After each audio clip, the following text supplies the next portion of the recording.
Howdy, y'all. Welcome to another episode of Deadlands Blood Drive. Ha! Only took me 2 episodes to get it right on the first try. So howdy, folks. I am Kelly. I'm your Marshal for today, and I use the ye and han pronouns, he and him. And I got you. So hi, folks. And you can't see my badge. I got a badge. Hold on. There we go. It's important. It's important you see my star so you know that I'm official. So hey folks, how you doing today? We're having episode 2 of Deadlands right now. We are back with a vengeance, except for Miss Millie, who is being represented by that horse. That is her lawyer, and we'll be on staff in case of any emergencies. Millie is away dealing with some stuff, so she won't make it to this episode, but she'll be back next time. And so we're gonna kind of have some role-playing fun, and then don't worry, we're not gonna leave her too far in the dust. Well, as much as usual. But anyway, welcome to Deadlands. This is a cowboy western game. Ooh, I started escaping. Just trying to reframe it so I can get my hat in here. Oh, yeah. I need my hat and my star, Christa. It's very important that I have both. Oh, God, and it keeps trying to lift me out of frame. I'm being UFO abducted. Okay. So, anyway, welcome to Deadlands. This is a game set in the Weird West, a supernaturally infused Wild West that is going to be following a cattle drive with our lovely cast here. And Millie when she's here and not a horse. So, folks, let's go ahead and introduce our cast. I'm going to pass the ball to the lonely guy on the bottom. Hey, James. Uh-oh. You're lonely because you're just like, it's a Dork Tales logo and then a horse. So yep, fair enough. I get the whole bottom side of the whole display to myself. It's lovely. You do. Anyway, I'm James. I use he, him pronouns, and I am playing Thomas Catlett, your huckster warlock thing. We'll find out more about that as we kind of go along. But yes, I am the degenerate gambler of the group and get into all sorts of trouble. So that's me. Fantastic. So put 3 of your bennies on the board, please. Oop, I gotta get me some bullets. Oh, right. All right, so and here we go. Hopefully there. They're there. All right. Let's pass it up to Christa. Hi guys, I'm Christa. I use they, them, or she, her pronouns. And I'm playing Ida Driscoll, the ex-witch sharpshooter. Nice. I'm very excited to be playing this game again.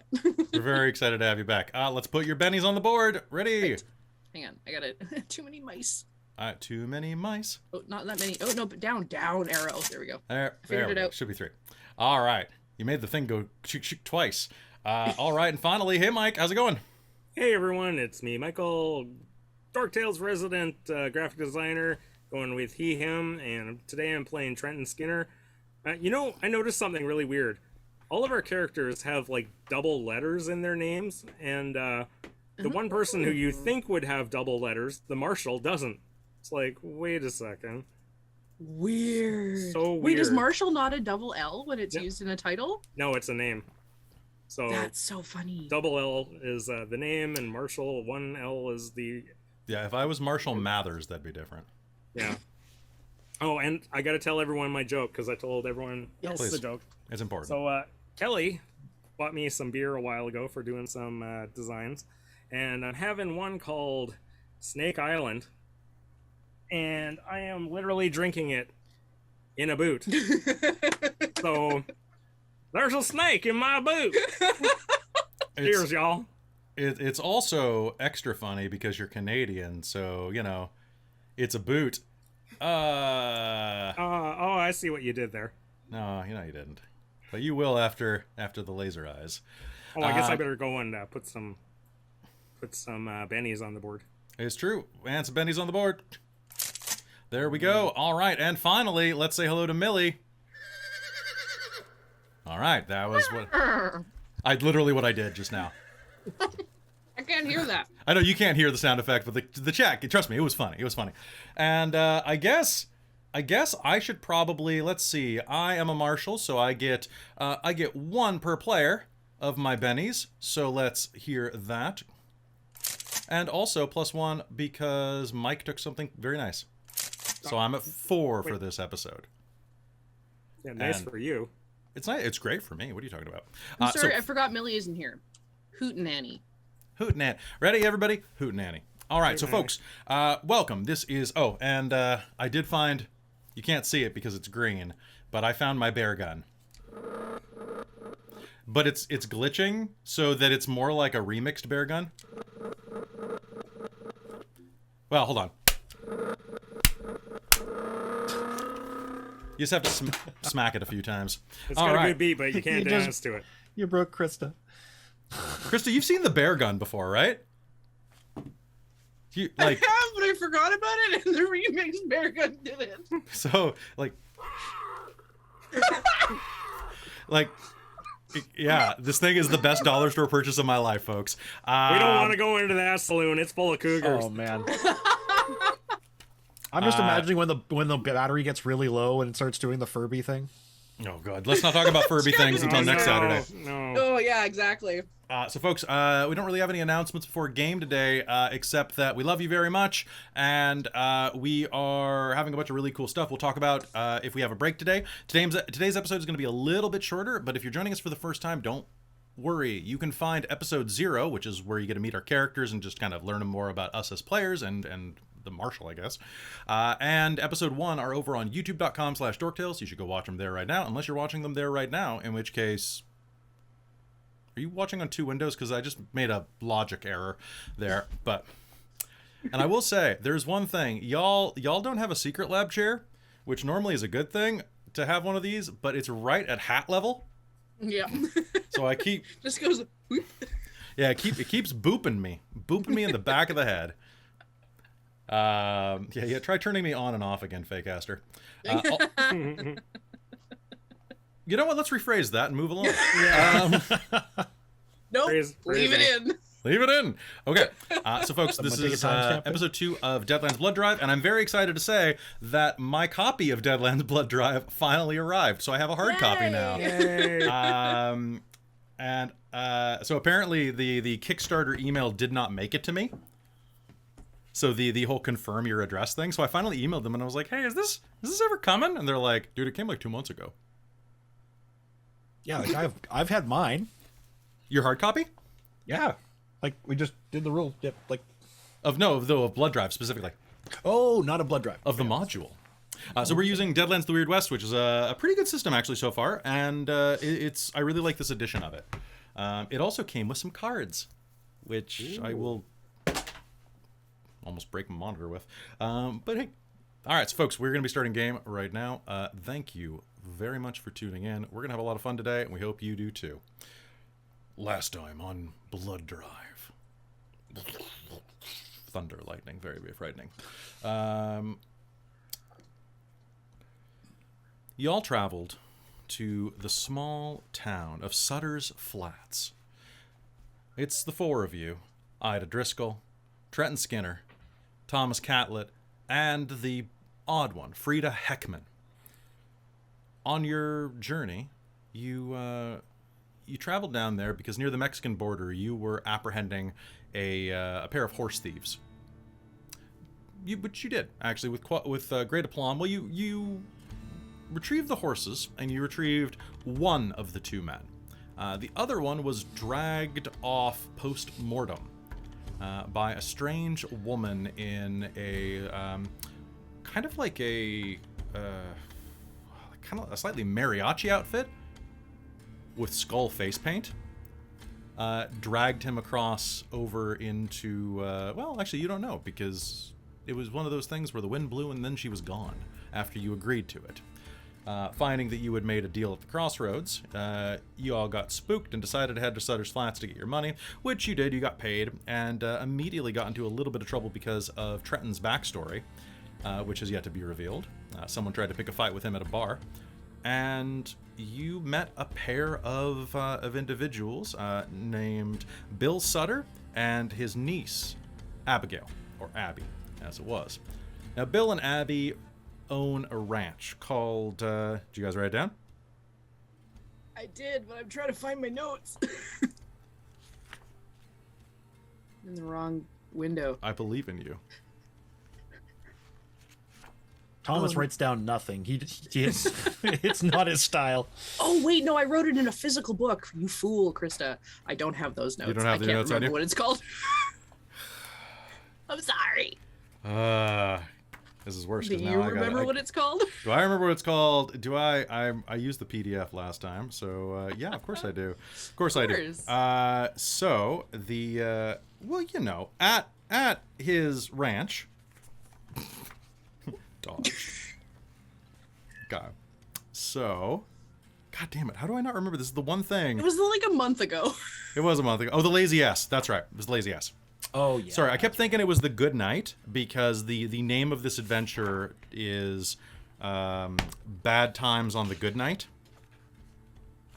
and I keep thinking it's the Good Night. So it's so the Lazy S Ranch. Now, what he's done is he has hired you all to become ranch hands for a bit prior to a cattle drive that's going to try to take all of the cattle up into.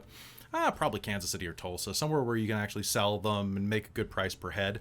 The problem there, though, is that the Bayou Vermilion Railway has a stranglehold on the cattle trade in that area, so he just wants to get the hell out of Texas as quick as possible. But there are some things that he's got to do first, so he needs you to watch the animals and do general work for a couple of weeks, basically. And that being the case, he figured that you'd needed work because no one goes to Sutter's Flats unless they need something. Or have nothing better to do, I guess I should say. And that turned out to be the case for you. You met him, and you met his foreman, Luke Canton. Luke Canton is kind of... a late 20s, early 30s black man with a slight, I believe, Louisiana accent, if I'm not mistaken. Because it has been a month. My apologies for those of you who are tuning in expecting this to be a flawless presentation. I think that's correct. I do remember that. I believe he had a slight one. I'm just going to double check. Luke Canton. Picture. Also, there's a guy in here who is literally just Terry Crews. Sorry, there we go. Like, or 50 Cent. I can't tell. The art's a little blurry, but it's one of the two. There we go. So, Luke Canton. Randolph Logan. No, give me Luke Canton, damn it. Laziest. Mississippi. So he's got a low Mississippi accent. That's right. So slight draw. You all accepted a job working at the Lazy S, and at the end of the game, you had a little bit of that altercation, and Luke took you to the Lazy S to spend the night and start working in the morning. So game began on a Tuesday, meaning that it will soon be Wednesday. In fact, very soon. What I'd like is all of you, please do me a favor and roll me a d6. Right, we played with dice with this game, don't we? You play with a lot of stuff. I got a 6. You got 6. I got a 2. 3. As you're sleeping, you, the Lazy S Ranch is pretty bare bones. It's a simple troughs and a few low structures and barns along an old cattle fence that's wrapped in barbed wire. It covers a lot of ground, and, well, there's not much needed to it. The building that all of the ranch hands like yourself sleep in is a secondary barn. It's been recrafted into a longhouse more than anything, with bunks and occasional sheets hanging in the way of any of the ranch hands, or, a little bit of the area is divided away by sheets hanging from the roof to allow some privacy.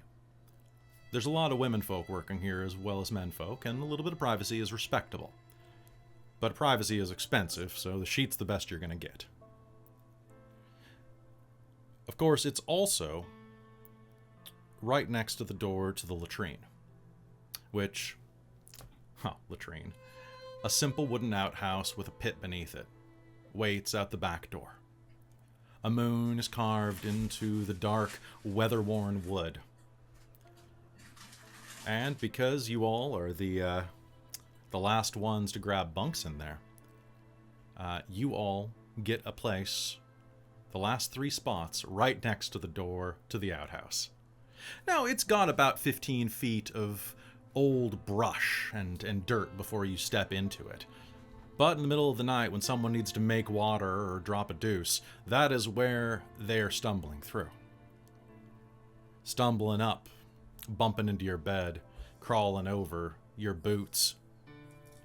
And as you are doing that, you settle in for the night. You get there pretty late, and everybody's already asleep from being tuckered out from a day's work. The bed beneath you it's clean. A little musty. A little springy in places. These mattresses were cheap when they were bought, and they were bought a long time ago. Each of you, honestly, get a little prodded and poked, but after so many weeks on the trail and sleeping in bedrolls in the dirt, it ain't half bad. And In the it's middle free. of the... Was that? And it's free. It's free. Can I get everyone to make me a notice roll? I just knows the skill. I'm still getting used to this engine, folks, so please bear with me. So the skill is... And that one's the D4 plus your skill. Yes. So is it notice? Is that the skill name? Notice is Yeah. a skill. Okay. Yeah. Yeah, it's whatever your notice skill is plus a D6, right? Yes, so It you was a always roll a D6 or d6 plus as well, because... Oh! So, Christa, the way that works is you roll a d6 no matter what, because you're a wild card. Basically, you're a protagonist. Yes. I thought it was a D4. It's a that was the d4 if wild you have card. nothing in the skill at all. Okay, perfect. 8. 8, okay. So this is against a difficulty of 4, so tell me how many successes you get. I got 1. You got 1, so 0. Christa got 2. All right, so in the middle of the night, you are going to hear a bit of a commotion. Trenton, you're going to open one eye to this kind of blearily and be caught, not off guard, but you'll wake up and be aware of it. But Ida, there's a bit of motion in the night. And then suddenly someone is looming over your bed rail. Just the base of your bunk. Before you know it, you can already have your hand on your pistol. Yeah. Looking up, is the woman standing over you old, young, middle-aged? Middle-aged. Middle-aged. She looks down at you, kind of squints. Tammy, is that you? No Tammy here. Some idiot left their damn boots in the middle of the floor and I done tripped over them. You one of the new girls? Yes, Ida. Ida. That's a pretty name. I'm Maggie. Maggie Carter. She's still got her pistol pointed at this person. Do you have it like under your sheet or do you have it like just flat out? Flat out. And oh dear. She looks down, noticing your gun. Sorry, Maggie, I'm a tad jumpy. She'll set it down, like, finger still on the trigger and everything, but, like, sit it in her lap. Sorry, Maggie. Apologies for that. Sorry, you said you tripped? Yeah, I tripped over these damn boots. And she'll like reach down slow with like one hand kind of a little bit up, and she'll hold up one of Thomas's boots. Looks like they were just a little too close to the edge of the bed, and she was half asleep heading toward the washroom. She's in her nightgown at this point, this old cotton number that stretches down to her knobby ankles. Oh, yeah, just toss him under that bed there. Sorry, I didn't mean to... It's no problem. I'm more used to being not in shared quarters. It's all the men folk, ain't it? Honestly, I deal with them better. but it's more being alone in general. I'm used to if something wakes me in the middle of the night, it might be a coyote. We got a lot of coyotes around here. So they get inside much? Because then maybe my startledness is required. Oh, there's one now. Oh, they don't tend to get inside. We no reason for it. We had chickens for a while, but well, cows are more resilient. Well, I mean, we just use the chickens for ourselves and for eggs and omelets and just general. I mean, chicken for chicken. But I'm really sorry. I'm gonna let you go. I was just heading my way out to powder my nose, and our discussion has increased the urgency of the affair. Absolutely, Maggie. You have a wonderful night. It's lovely to meet you. Wonderful. I look forward to meeting you in the light. Watch where you're walking. I always try. And she'll kind of stumble out. Also, quick thank you to Fakeaster for all of the subscriptions you just gifted. Thank you so much. Yay! She wanders out into the night and shakily returns 5 minutes later after doing her business. You fall asleep with your hand on the handle of your revolver underneath your sheet. Is that something you normally do? Probably. Okay. I mean, she's probably used to, if she's like, she sleeps on the trail more often, so honestly, she's usually dressed. Like, the fact that she's even just in, like, long johns and a shirt instead of her full, completely dressed attire is weird. Fair.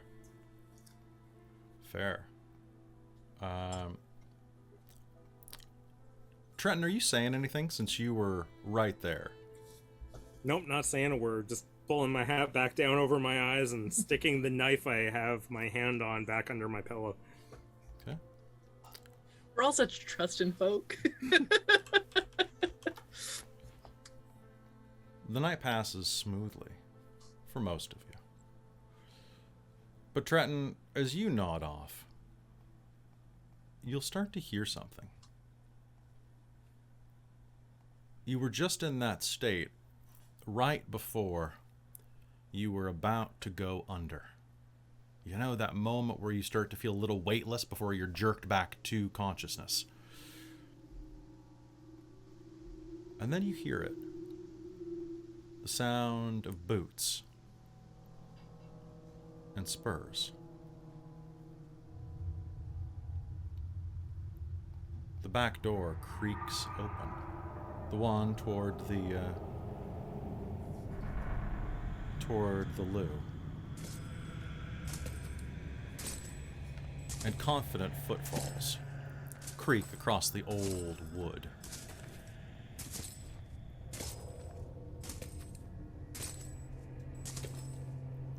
They walk up close to you. Now, just on the other side of you, your vision is obscured by that sheet that's hung up for changing and a little bit of bathing with a bucket. The footsteps stop suddenly on the other side of the sheet, less than 3 feet away from your face. Glancing down in the dark, can you make me a notice roll to see if you can see any feet or anything underneath? I want to see if you're clear-eyed enough. Ooh. I got a 6. So, Glancing down, 1. you won't see anything underneath. You see nobody standing there. And this is not you don't think you see anything. You are certain there are no feet under there. But I definitely heard the sound. You definitely heard the sound. Hmm. Do you move? Yeah, I'm gonna sit up in bed. Skinner. You hear echo across that side of the room. Skinner.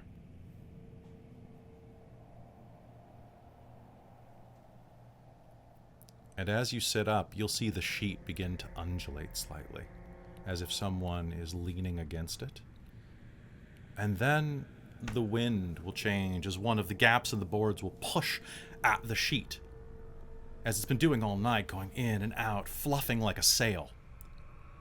And you see it begin to contour around the eye socket and nose of a skull that is slowly pushing into it, at your face level, less than 3 feet away from you. I want my gun back, Skinner.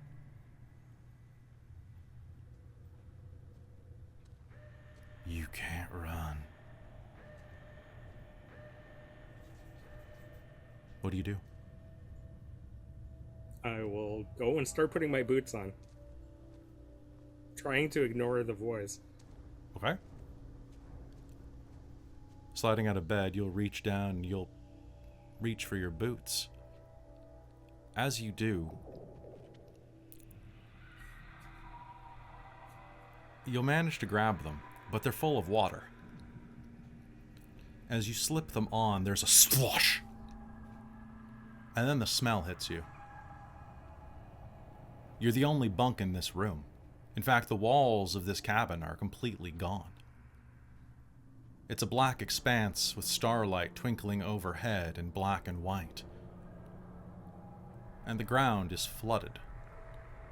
Your boots are swelling with it like a fountain, like a geyser, bubbling and overflowing like an underground spring with bright red blood.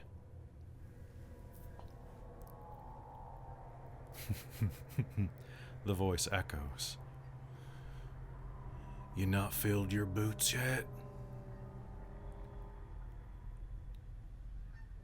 I will cram my feet into my boots and Splosh, splosh. stand in them.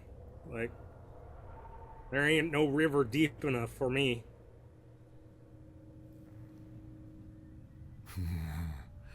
We'll see about that. We'll see about that. Real good.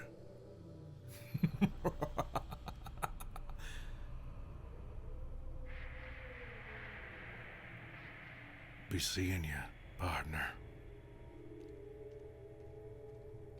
Thomas, how do you wake Trenton up? Oh, is this like in the morning? Yeah. You two are in a bunk, and Thomas, you grab the top bunk because, well, Trenton would definitely grab the bottom, I think, so he'd be able to get out faster. And you wake up, the light is streaming through the front window, and you were not woken up by the light so much as the fact that your bunkmate keeps kicking the side of the post.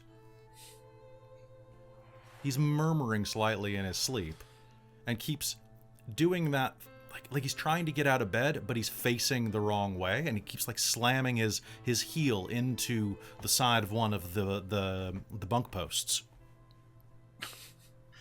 All right. Thomas will probably just look down at this and probably just kind of smirk at him and be like, Skinner, wake up. Skinner, you'll come back to at this point.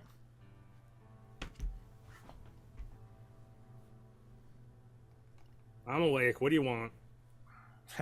Having a bit of a nightmare there, friend? Yeah, if I'm having a nightmare, whatever's on the other side is more scared of me than I'm scared of it.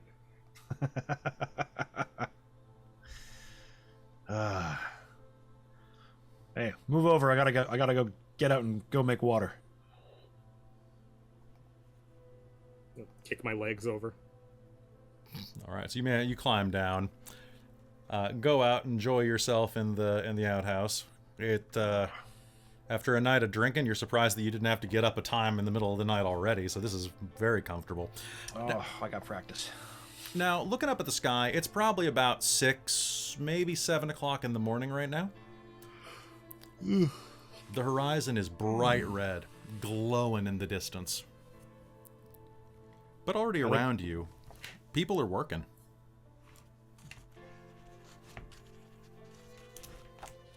I'll probably head back inside and just kind of go over to wherever go over to Trenton and where Ida are kind of sleeping nearby and be like, hey, are we supposed to be like up and working and stuff already? I'm gonna be honest. I feel like Ida was already up and out somewhere. So Ida's bunk is already gone. Like her bed's already packed up, or at least made up for the day. And now I say people are starting to. They say they're starting to work. It's about maybe 7 o'clock at the latest right now, but it's more like they're moseying over toward this. What you catch is the smell of baking beans. Oh, okay, yes. And maybe. Let me just do a quick luck check for you. No bacon today. Maybe a little bit of hunka of like ham bone in there to give it some flavor, but actual bacon, not so much. That's still enough to set Thomas's stomach rumbling. Ida's bed is perfect.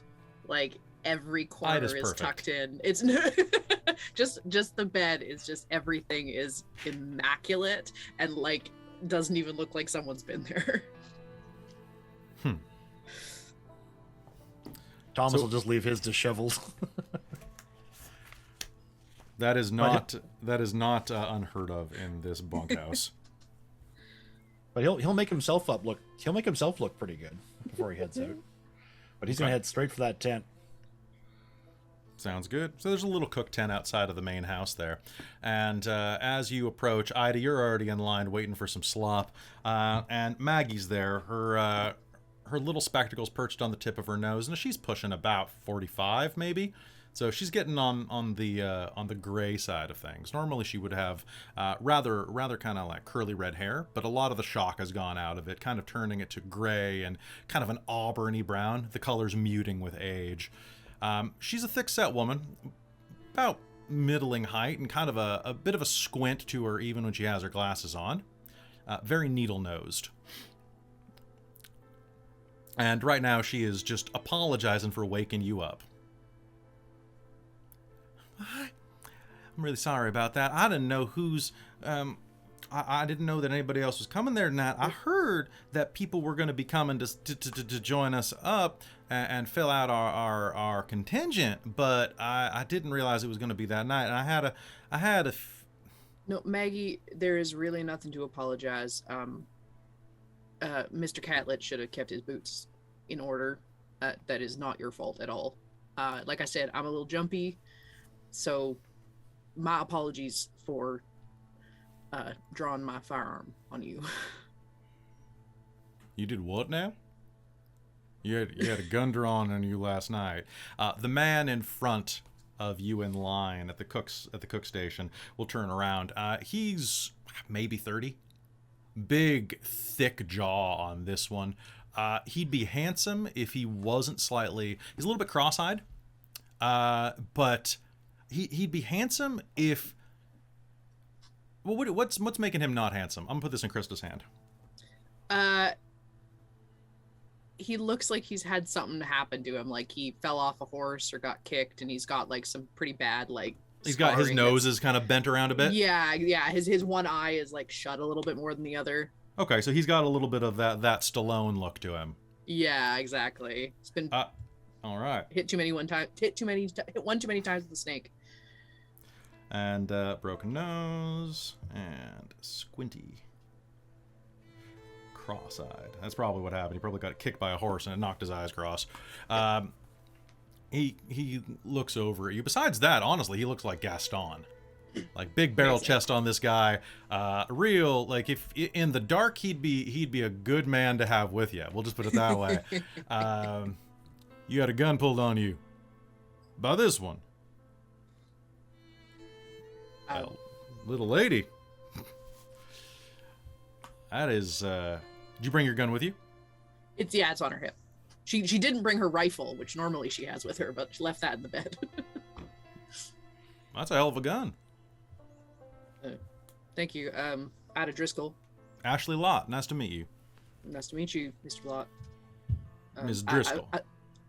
I swear I don't make a habit of drawing weapons on poor innocent women. Just poor innocent man? You gonna pull your gun on me? I might just. Oh, wow. Around here, we consider that those Corton rules. Oh, So- well. It's always good to know the lay of the land, I suppose. By all means, you pull on me anytime you want. Is breakfast ready? Hey, Romeo, you hear from the front of the line. You want beans or not? A rather beefy looking Mexican man is crouched behind the cook table, running the chuck wagon. You heard stories about this guy when you were at the bar, that the other guy you'd be meeting is a guy named Javier Ortega. Ortega is probably this guy. He's dense. Like, this guy looks, he's only about 5'8", 5'9", but he's about 2.5 feet wide at the shoulders and chest. Got a bit of a gut to him, but you think that if you poked it, it wouldn't move. Like, he's just like a proper dwarf. He's a proper dwarf. He's basically like, he's a 5'9" Mexican dwarf, basically, right? Yes. He's got a bit. He's got a bit of a beard that's kind of mostly just hugs his chin and lip, which is pretty immaculate. You think he's got a full head of hair, but it's underneath a cook's hat at the moment. Which is kind of strange. Looking at that chef's hat, it doesn't appear to be, it's not what you normally would see from a cook. You would normally see like maybe a bandana, if you're lucky. Otherwise, you just eat a lot of hair. But he throws some bean slop with a few peppers and onions mixed into it onto an old pewter plate, kind of built with like a little tray inserts from the stamping process. Hands it over to Ashley. Thanks. Yeah, you can go now. You can. There's seats over there. He points at some rocks. You want me to save you seat? No, ma'am. If she wanted a ham bone, I could get her one. Okay. You leave the new girl in peace until she knows better. Oh, I believe you me, I know better. I'll catch you at high noon, Mr. Lott. Ma'am, and he'll stumble off. Javier looks you up and down, and So you're one of the new people? Yes, out of Driscoll. My hands are covered, so I would say no. But Javier Ortega. I'm the cook around here, and yeah. I'm gonna tell you the same thing I tell every new recruit that comes across in the Les Airs. If you're out there with the cattle, you find any herbs, you find any spices, you find anything I can use to make this palatable, you bring it back to me. Okay? That's a deal I can handle. Good. Okay, I ain't got much to work with, and as soon as we get in this cattle drive, I've got a few weeks maybe to rustle up enough, like, anything to make this good for a few weeks of travel. I would kill for some oregano right now. I will absolutely keep my eye out for you. But I can guarantee you, just by the smell of this, I've had worse. That's not the point. The point is you need to have better. This is good, but it could be better. That's a good laugh motto. I think I'll take that if you don't mind. Oh god, this guy is literally just the guy from Wonder Woman. This snap is good. This food is good, but it could be better. Haven't seen the movie, just seen the trailer. Okay. I'll hold a tray out, and he'll give you a sizable portion. You need more? No, that's plenty, thank you. All right. And this your friend? Behind you, Trenton, are you heading out too? Yeah, Trenton's probably still working on his bedroll, probably rolling it all back so it airs out. He probably was breaking a sweat throughout the night, so. Okay. Well, you'll be doing that at the moment, and as you're doing that, Thomas, you'll be able to get in line behind Ida and witness that whole thing. Mr. Catlett, this is Mr. Ortega. Mr. Ortega, Mr. Catlett. Morning, Mr. Ortega. Morning. Nice you hungry? to meet you. Nice to meet you too. Definitely. Oh, please. All right. So I've got beans. I've got more beans. I'm happy with beans. Let's do beans. That sounds good. So normally we don't always do beans, but today it's what we've got while we're waiting for a little shipment of oats to come in. Otherwise, I'd be normally doing like a porridge or something. Maybe some grits. I get it. I used to do army. Yeah. Oh, really? Where were you? Up north. Survey Corps, though, we ate better than most, but still. Oh, yeah? Same time, though. Yeah. Where'd you survey? A lot of places. That's fair. I used to ride cavalry with the Mexican army. Oh, yeah, I never got that far south. I was wondering if we maybe had an encounter before, but... Shouldn't think so. But, well, we should sit down and have a discussion whereabouts you went. We can compare notes. Yeah, maybe. I'm just happy to be here. There's a lot of things down south that I'm not very interested in seeing transpire. Transpire? Yeah, that's the word. Oh, like what?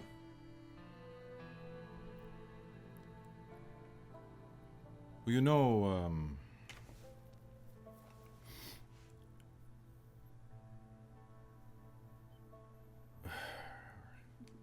Now, if it's a painful thing, I'm sorry. I'm an innately curious person. I just don't have time to truck with people who deal in the dark forces, to say the least.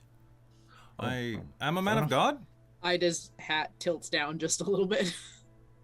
Oh, yes. Of course, I completely understand. One should not truck with the dark forces at all. It would be Look, maybe terrible. we'll talk about this sometime over some whiskey, okay? But, yeah, I'd love that. You know, between us, and he'll glance over at you to see if you're paying attention, Ida. Hmm? Do you look like you're paying attention? She's kind of looking just slightly away. Men like Santa Anna can go straight to hell. The only problem is, given what they've done in life, they probably have a nice, comfortable place waiting for them down there. In service to El Diablo. I could see it. Sad thing. You are lucky, Mr. Catlett. You did not see it. Yep. Very lucky that way. He gets a look, like his gaze unfocuses after he says that. And then he shakes it off and... Is that your friend too? As Trenton finally makes his way out. Morning, Trenton. They got beans. They got coffee going. There better be coffee. Yeah, there's coffee right over there. Coffee is a bean, I suppose. We've got beans and beans. Mr. Skinner, Mr. Ortega, Mr. Skinner. Buenos dias. Mr. Ortega, if you don't mind, I'm going to go and fill him up my cup first. A man of vice. I approve. All right. Can I go find? I'm gonna kind of. I'll nod to Mr. Ortega and sort of wander off to sit somewhere. Are there actually like tables or are they just rocks? There are a couple of benches nearby. I'm gonna say, like a couple of basically like almost like church pews, Gotcha. repurposed, and a couple of like I'll say that there are some. Are folding chairs invented yet? I would think so. Basically, there's like a little overhang tent to keep this place out of the shade or in the shade, and a few places to sit. There are rocks and things like that, but no, this is a civilized area at the moment, so there will be like chairs set around, basically folding tables. She'll walk over to find a table that has like a couple of seats for the other guys. And as assumedly walking past Mr. Lott at one point, she'll just give a little and continue on her way. He'll turn to the old man sitting next to him and go, I think she fancies me. She doesn't fancy you, chap. She thinks you're a fucking idiot. Those need not be mutually exclusive, let's be honest. There's an old British... Except it is the latter. There's an old British guy. Is his name Bert Arnold or Franklin? Ooh, I like Bert Arnold. Bert Arnold? Like Arnold as a last name? British old Bill Nighy. He is played by Bill Nighy in the film. Lady, tip. With that, y'all can go grab your coffee, grab your places. You can sit down next to anybody you want. Now, here's the deal. Besides you, Javier, Luke Canton, and Abby and Bill, there are 14 other ranch hands here. Who are you sitting next to? So far, we've got Ashley Lott and Bert Arnold, as well as Maggie Carter. Is Maggie at a table by herself? Maggie's at a table with another woman. What does she look like? I described Maggie. Someone else gets to describe this one. Okay. So, are you going over with Ida, Thomas? Yeah, totally would. Yeah. Cool. So describe this woman. Pretty brunette woman. Maybe 24, 25. Tall. Okay. Has a look of a like kind of veteran farmer kind of. There's a little bit weathered, but pretty. Yep. Very comfortable, I think. This is like an environment she's familiar with. What does she sound like? Does she have an accent, or is she kind of neutral? It has an accent. Kind of a. Ooh, I want to say Kansas, but I'm not sure. I can do that. Yeah. Like literally There my you go. family's. All right, so that's going to be Dawn Fields. Because that's a name. And so anyway, she had her gun pointed at me, and I was like, please don't, I'm going to pee myself. You did not. Set my tray down next to her. Pleasure to meet you. My name's Dawn Fields. I heard that you had a stick-up last night. An unfortunate misunderstanding. Ida Driscoll, nice to meet you. If someone tried to wet me, I'd shoot him too. Sorry, what happened, Ida? I'll say, like, Thomas will say, like, settling his plate down beside her.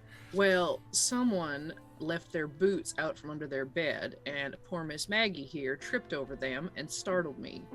Oh, damn, Trenton did that? Oh. Trenton, are you making your way over here, or are you hanging out with Ortega? Yeah, I was probably over, like, loading up the coffee and then immediately shotgunning the first cup of coffee and then doing it again and getting the second one down. So by the time I'm walking over to these two with a plate of beans in my hand, I'm halfway through my third cup of coffee. Nice. Well, I'm all awake. What are you all baloneying about out over here? Well, apparently Ida, like, stuck up a woman. Really? Didn't Yep.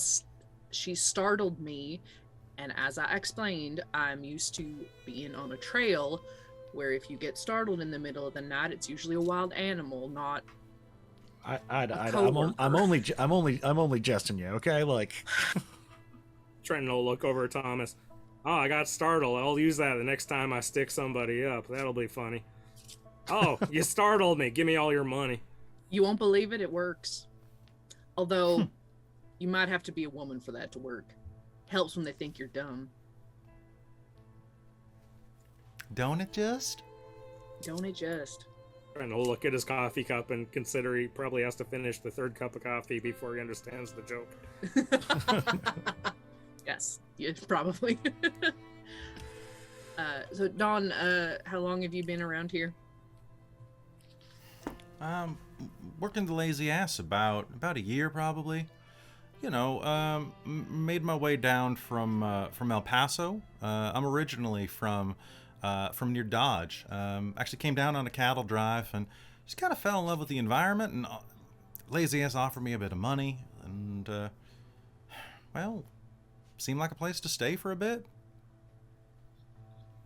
I needed something to do. Wow. looks like a beautiful ranch. I mean, just look at that sky. Gorgeous. Oh, yeah, it's gorgeous. It stretches on for miles. I mean, it goes in Kansas too. It's nothing to block the view, maybe except for your dog when it runs away from you, which takes about 3 days. You can watch it the entire time. But I mean, down here, the sky's just so dang big. It's nice. I miss it when Has it's to be gone. away from it. Dodge can be busy. It's a little too busy, to be honest. And plus, I got just some stuff that I'd rather not deal with there. You know? I completely understand. She'll give her a bit of a wink. As she says that, you have a high enough notice score, I think, that you notice that as she says that, she kind of plays just a little bit with an empty spot on her left hand. Does that mean anything to me? Mostly she kind of idly fingers at her ring finger, unconsciously.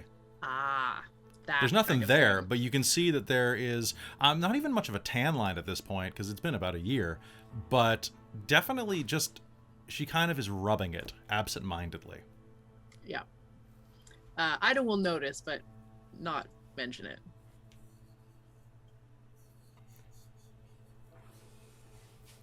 Where are y'all from? Ida will pointedly stay quiet, but look over at the gentleman. Oh yeah, I'm from there too.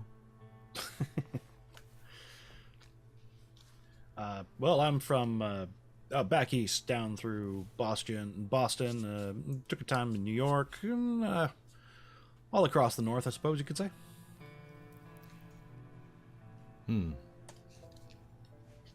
What we got over here? You hear a deep, booming, rumbling voice, and a man who's damn near 6'6", wearing a pair of bib overalls, a shirt that's kind of, it was probably at one point a long sleeve shirt, but through various wear and tear, it's been field hemmed to be short sleeve. Similar type of button up, straight collar, and just the darkest skin.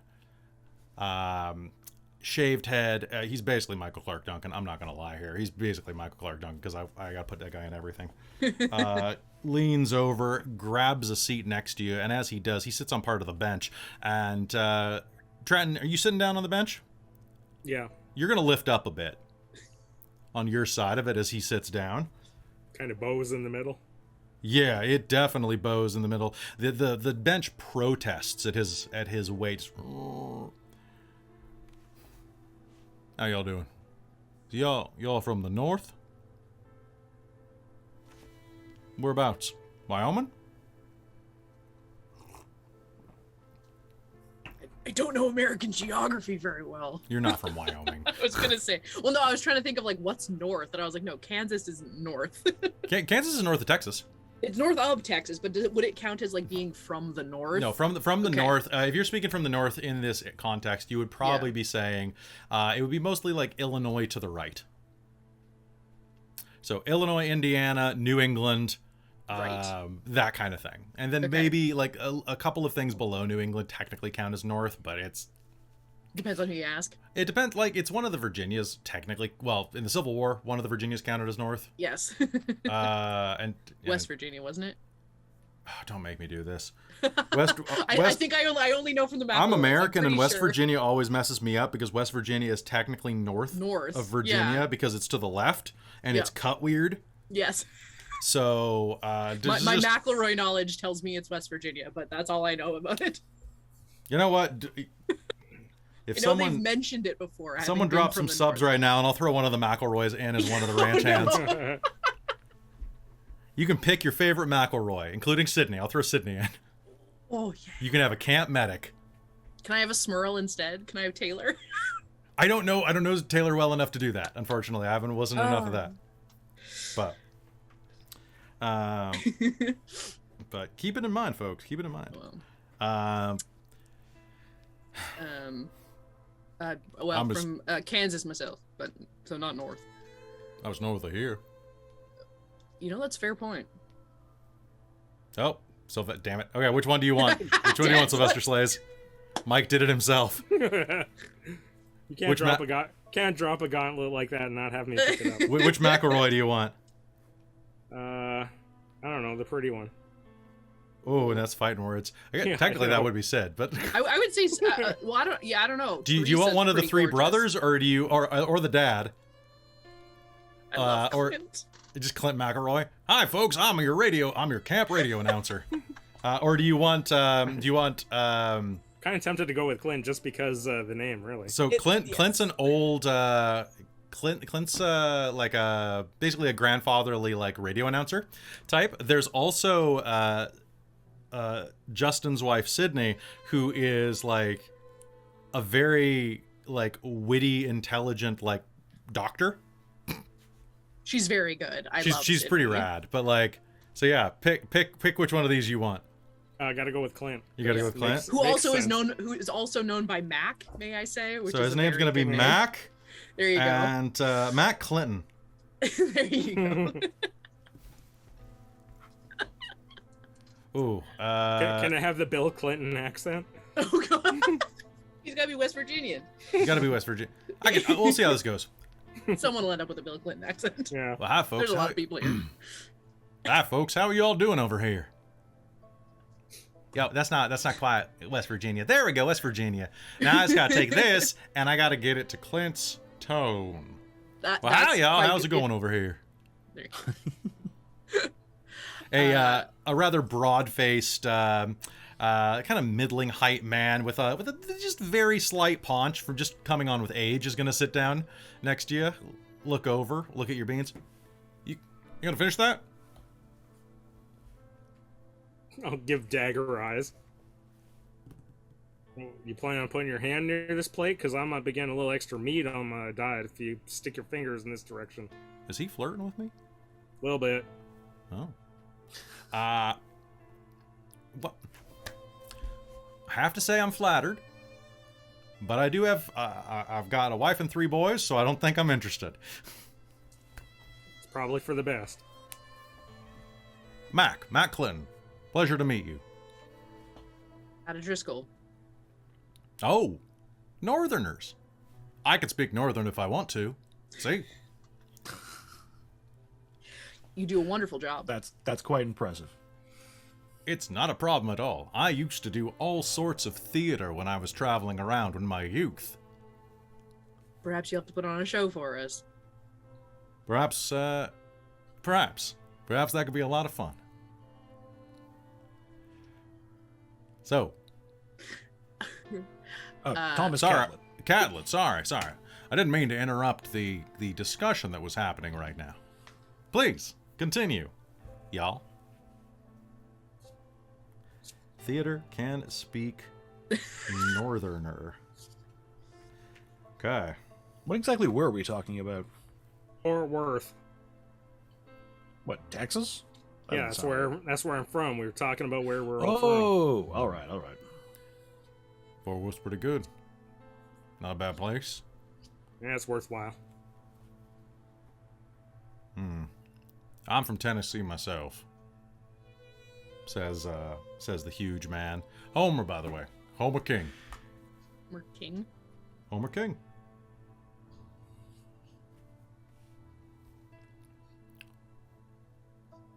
Ain't nothing there, really. That's You're a little Shakespearean, if you ask me. The name? Yeah, a little bit. Well, thank you. I picked it myself. Good pick.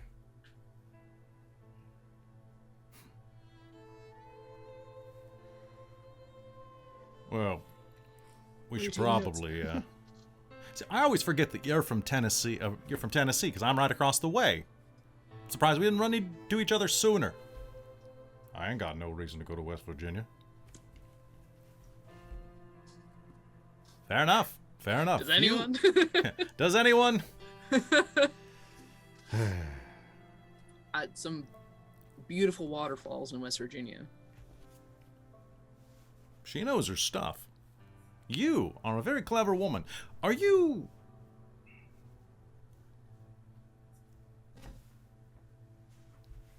Oh, please finish the sentence. Well, I have a son who's unmarried. Just saying. Ida Clinton doesn't quite have a ring to it, but maybe you can hyphenate. Ida Driscoll Clinton. It's getting better every moment. I'm sure we could make this work. You know what? I'll be sure to take you up on that if he's ever around. Well, probably not. He doesn't really make it out. They're kind of lazy, really. They're very, yeah. Oh, so you've just met me and you're gonna saddle me with your lazy son? I just assumed you could get him into some calisthenics. Trenton buries himself in his plate. I think Thomas will follow suit. Maybe some other type I don't know, Ropin and Ridin. Oh, look, there's the bell. And you hear ding-a-ding-a-ding-a-ding-a-ding-a-ding-a-ding. A bell signals that it's time to start wrapping up your food and get to your day's chores. Well, nice to meet you. Breakfast definitely has an aftertaste of leather. See you in a bit. I'll turn to Skinner and Catlett. Did Mr. Christa forgot his name? Sutton. Did Mr. Sutton tell either of you where he wanted us today? I thought they were going to figure that out today. That was my impression. Fair. Miss Maggie? You should report to Luke, probably. Right. He's just right over there talking to Javier right now. Oh, perfect. We will. Thank you. You're welcome. Good luck today. Hope we get saddled together. Yeah, that'd be lovely. Luke is indeed sitting over having a chat with Ortega as he rings that big old cowbell that's on the side of the building. Everyone else has their tasks, and as the three of you sidle up, he'll adjust his hat a bit and... All right, y'all ready to get some work done?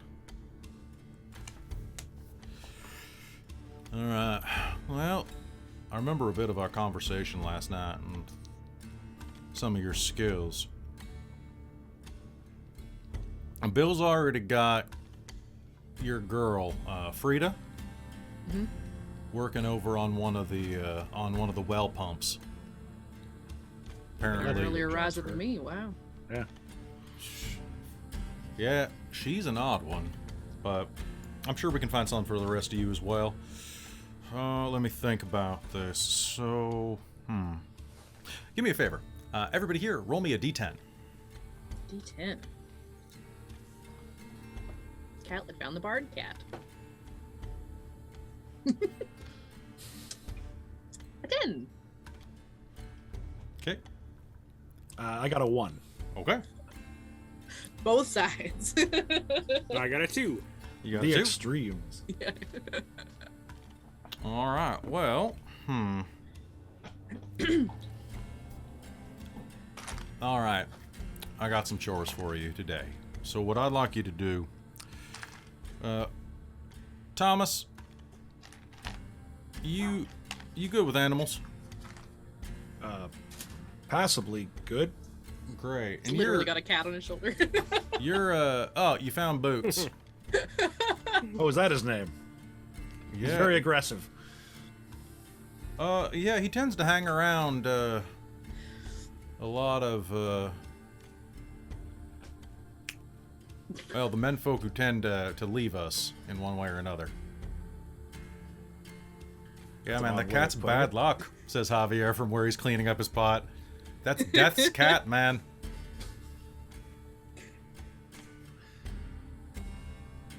Just saying. I will give it a little scratch under its chin. It's the sound of death coming for you. You gotta be careful. All right. That cat was given to us by a witch. A bruja left that with us. I'd stop scratching the cat. Yeah, a bruja. You gotta watch out. Thomas will go pet the cat. Best I be friends with it then, eh? Yeah, I mean, maybe. Just be careful. That cat is trouble.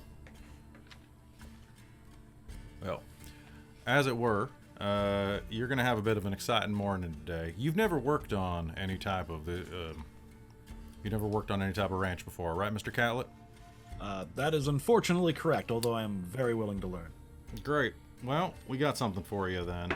Can you do me the honor of you're gonna go find Bert? He's that old Brit.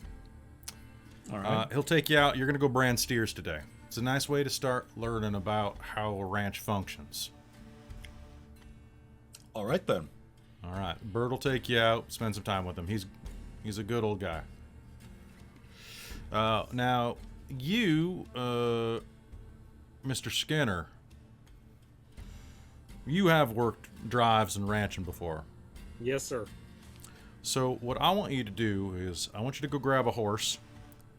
And you Trenton will probably whistle, and his horse will come trotting immediately in the direction. What's your horse's name?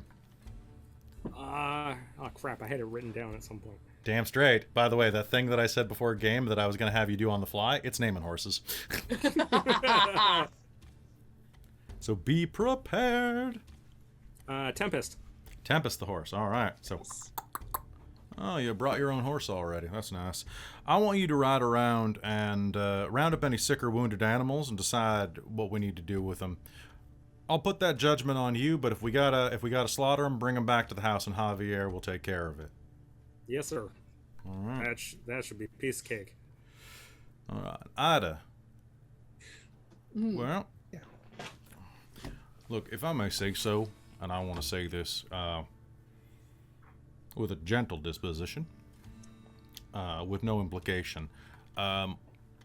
We got a few women working here, and they're all pretty rough and tumble.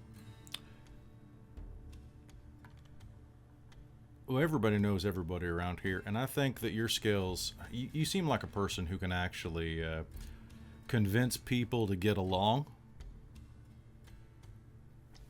I'd like to think so. Well, we've got a bit of a problem right now, and that is two of our ranch hands are starting a feud, looking to come to blows just about every supper time. I have no idea what it's about, but you seem to have a level head, and they're two boys, so they're probably dumb enough that a pretty face will get through to them faster than if I did it. If you don't mind me saying so, ma'am. Not at all. So I need you to go find Arthur Chapman.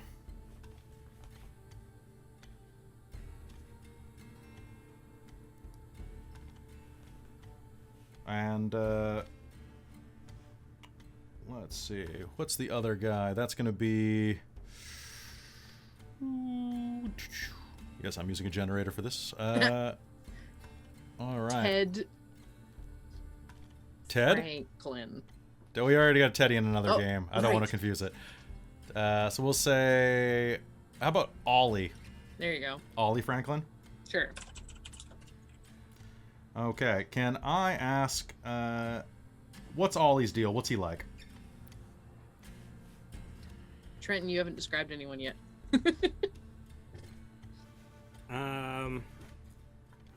He is literally the embodiment. If somebody took a raven and turned them into a person, he's very kind of hawk-nosed with a always slick back black hair.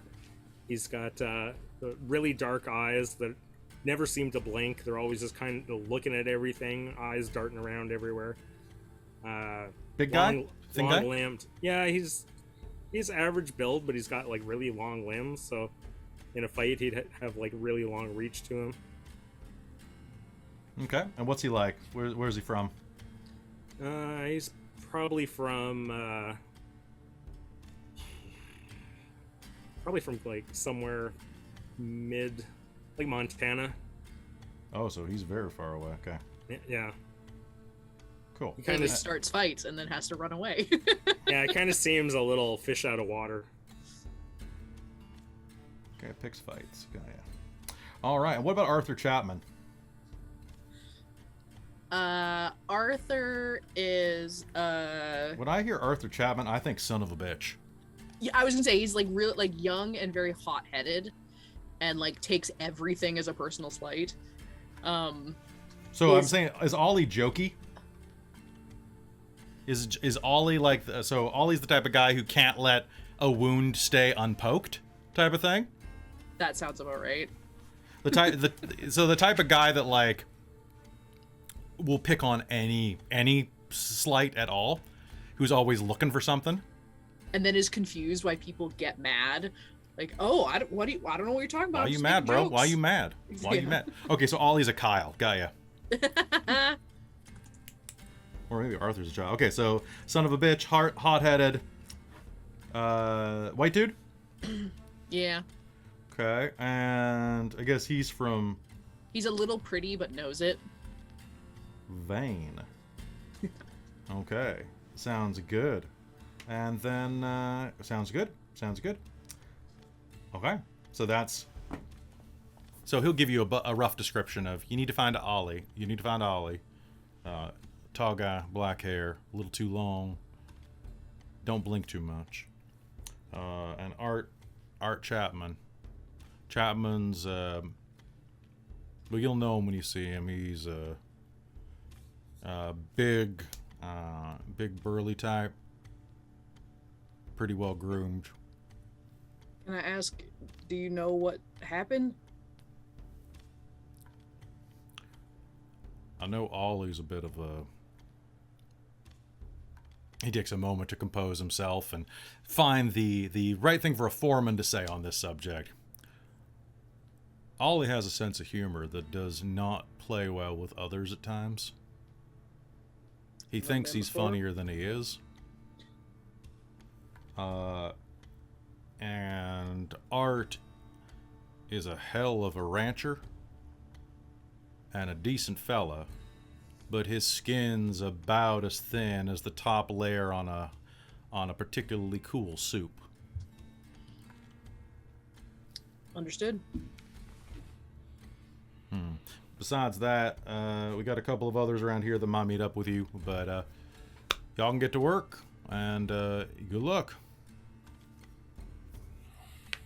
All right. I'll nod to the gentleman and walk off to go find Ollie.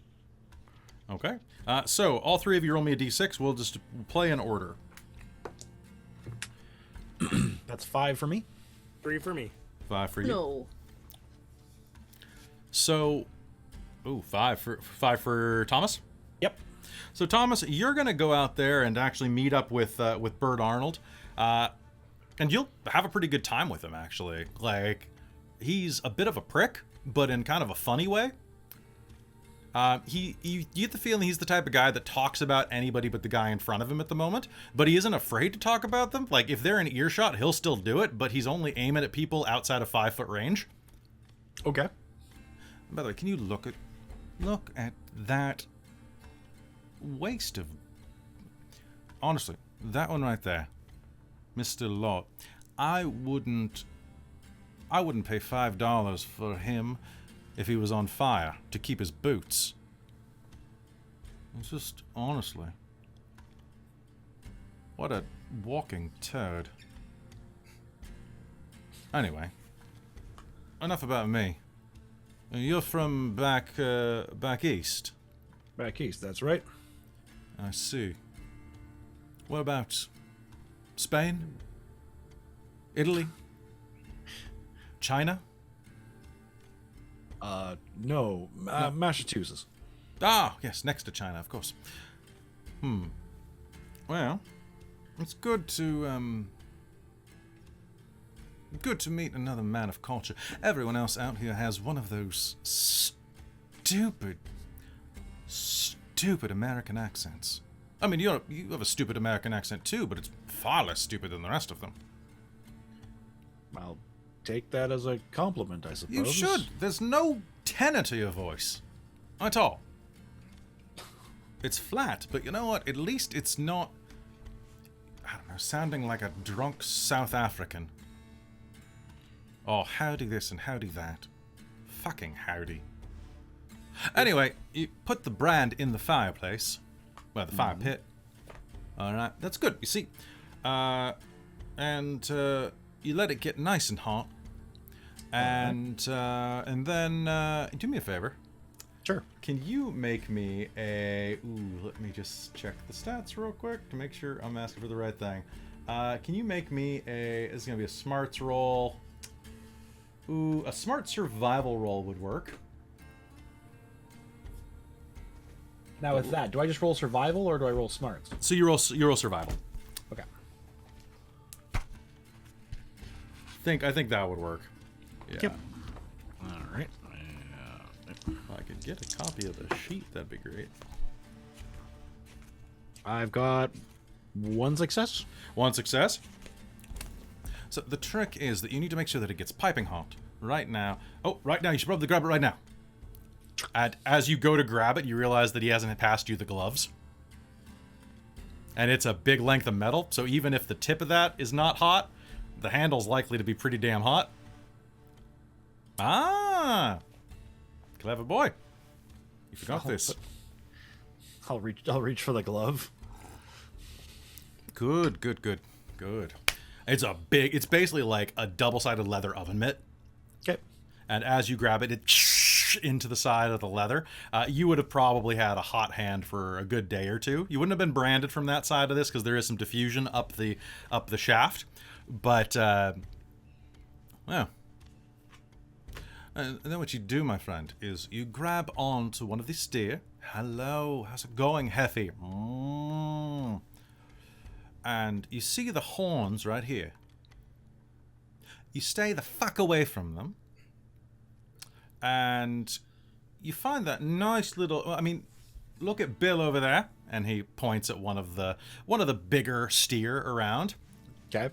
Named him after Sutter myself. You see the brand, how it's kind of up on its hip, right on its flank there. All right. So you distract it. You want someone else to help distract it. Hey, look over here. And then you apply directly to the ass. And I will apply it directly to the ass, Okay. making sure that I'm off to the side so I don't get kicked. That sounds good. Make me so apparently for this it is a ride check. A riding check. Oh, shite. Well, I don't have that. What's the So you roll a d4 and a d6. A d4 and a d6. And I'll give you a +1 on this roll. So that would be a 3. okay. Ouch.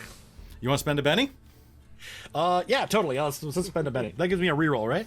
I'll say to let you do this without a problem. Okay. All right. So you spend a day, you spend a good half of the day. You spend the morning basically until a little afternoon, going and branding and listening to all sorts of bullshit stories from Bert, and you're learning about some like social things that are happening around the group. A couple of fights. You also hear a little bit of the story of what's happened between Ollie and Arthur, which is petty as hell. And a lot of fun. So you'll know about this going in. I believe, Trenton, you were the next highest roll, right? Yep. So Trenton, as you're riding around and keeping an eye on the herd as it migrates around, you are paired up with a man named Alonzo. Alonzo is I'm gonna take over for this one. So Alonzo is Italian. He doesn't seem to have a last name. He's just Mr. Alonzo or Alonzo. He doesn't speak much, so you guys get along like wildfire. And basically is a tall Italian guy that would look great on the background of any spaghetti western. Kind of a little weary-eyed, decent amount of stubble to him. Kind of just a quiet, dark individual who kind of rides around. That's probably like the one awkward question Trenton has to ask him. You ever make spaghetti? I just want to know. It's a question that's always been kind of bothering me. See? I do. Is that any good?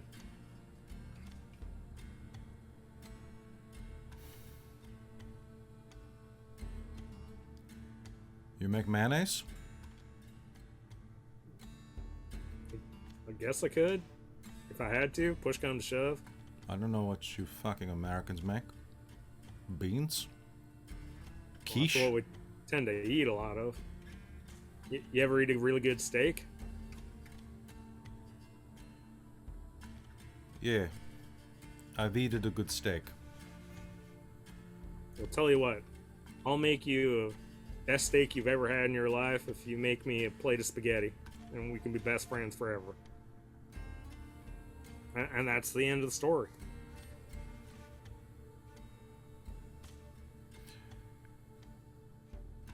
You ever had pesto? I don't even know what that is. It's what civilized people eat, he says as he kind of rides off.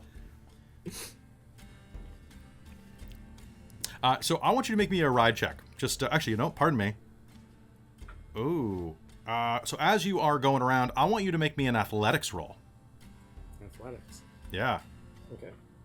Alternatively, if you would like to, you can make me an intimidation or riding roll. So any of those three.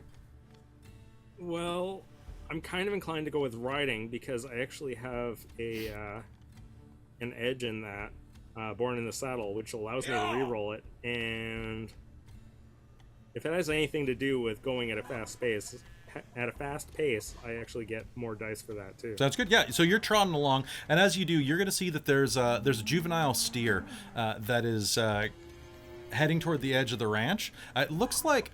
Actually, pardon me, I misspoke there. There's a little break in the fence. Looks like a piece of it broke down overnight, or maybe an animal pushed through. But there is a steer on the other side that is getting harangued by looks like a small group of coyotes are chasing it around. Now, this is a juvenile steer of about, I don't know, say about half age. So not quite a calf anymore, not quite a full one. Good 300-400 pounds though, rolling around getting nipped at by these coyotes that are yipping in the distance. What do you do? I will give chase to it and reach for my lasso to unhook that. Sounds good. So you can go ahead and so if you try to lasso the steer first, that'll be an athletics roll, and then it'll be ride to control it. Okay. So let's go athletics. Athletics. I got a 4 on my 4-sided, so 6. 6? Damn, okay. All right, so you are going to get a +2 to all rolls to control this steer with riding. Okie dokie. And then I ride roll? The ride roll, please. Well, it's a good thing I got a reroll on that. So I get a 6 out of that as well, so +2 is an 8, so I got double raise. Nice. All right. So as you ride up, the coyotes are going to yip and yowl at you and take off into the brush. And this steer, it's mostly just spooked with a couple of bites and nicks up the side of its legs. If those had been wolves, this thing would have been right fucked. But coyotes can't do much damage, really. Like, not to anything. Like, the fact they were going after this says a lot about this area. They're either really bold, really crazy, or really hungry. And so they're going to scatter in the bush, and you're going to be able to lasso and grab this guy, pulling the steer back. Alonzo is going to make a few circles around to make sure to chase the rest off, and to glance around for any other cattle that have managed to make their way out here. He'll return from atop a hill, look down at you where you've got this lassoed, and no more.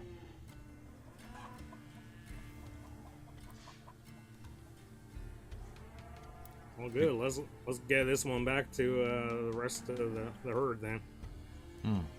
Sounds good. As you do, can you make me a notice roll as you're crossing back across where the fence is? Yeah. 4, so 1 success. Looking down, you can see that there are a couple of marks on top of the post. So it's a pretty simple fence with barbed wire wrapped around it. So a couple of planks that they're not notched in at this point. It looks like that they were just nailed into the fence post. However, the nails are bent, and there are a few spots along the side of one of the horizontal boards that are banged up proper, like someone took a sledge to it. You don't think this is a cow that kicked open the fence or that the wood rotted. In fact, the wood's pretty strong. Which side of the fence were people swinging at? Looks like it kind of came from the way that it bit in. You got 1 success? Yeah. Kind of hard to say. You think probably from the outside. Okay. You think that someone did this, though. Like, this looks like either a cow was very specific with its kicks, or no, you think it's maybe someone fucked with this fence. Something to talk. Yeah, I'll pay attention to it and probably bring it up later. Okay. Alonzo will let you take that in while he props the fence back up and gets it just set for a little bit. And then Ida, you're going and doing rounds, and chatting with people. And what are you doing? Who are you going to first? You go to Ollie first. What is he doing? I'm gonna try to like catch eye of him before I make myself known. Fair. So right now, Ollie's doing a ride around and just going and checking to make sure. He's basically doing the same task that Trenton's doing, just on the other side of the ranch. Okay. Doing a broad ride. He's out there with a couple of other, well, with just one other partner, and that is nope, that would not have happened. Nope, that would not have happened. There we go. I kept rolling Arthur. I'm like, nope, nope, nope. Luke would not have done that. So, so let's see. One moment, please, because you are going. Is it a man or a woman that he's traveling with? A man. Okay. So he is going to be traveling with. Hold on one sec. I just want to check the area real quick. You know what? Hold on.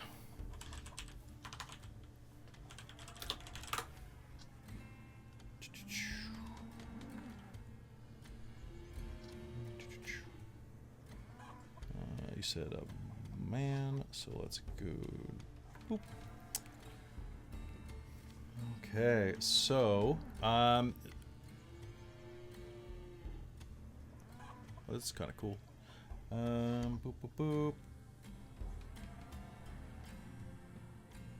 So he's traveling around with a man who's got fairly long hair pulled back into a fairly ornate braid that goes down about half his back. Kind of a dusty brownish, like weathered skin tone. Spent a lot of time outside. How old's this guy? 35. Okay, so mid-30s. Okay, and his name is going to be Yohane. Okay, so that's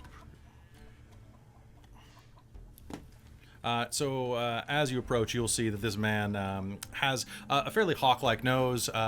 Looks to be native of some kind. You'd say it's hard to do a quick judgment, but after a brief conversation, he has a slight twang to him that sounds.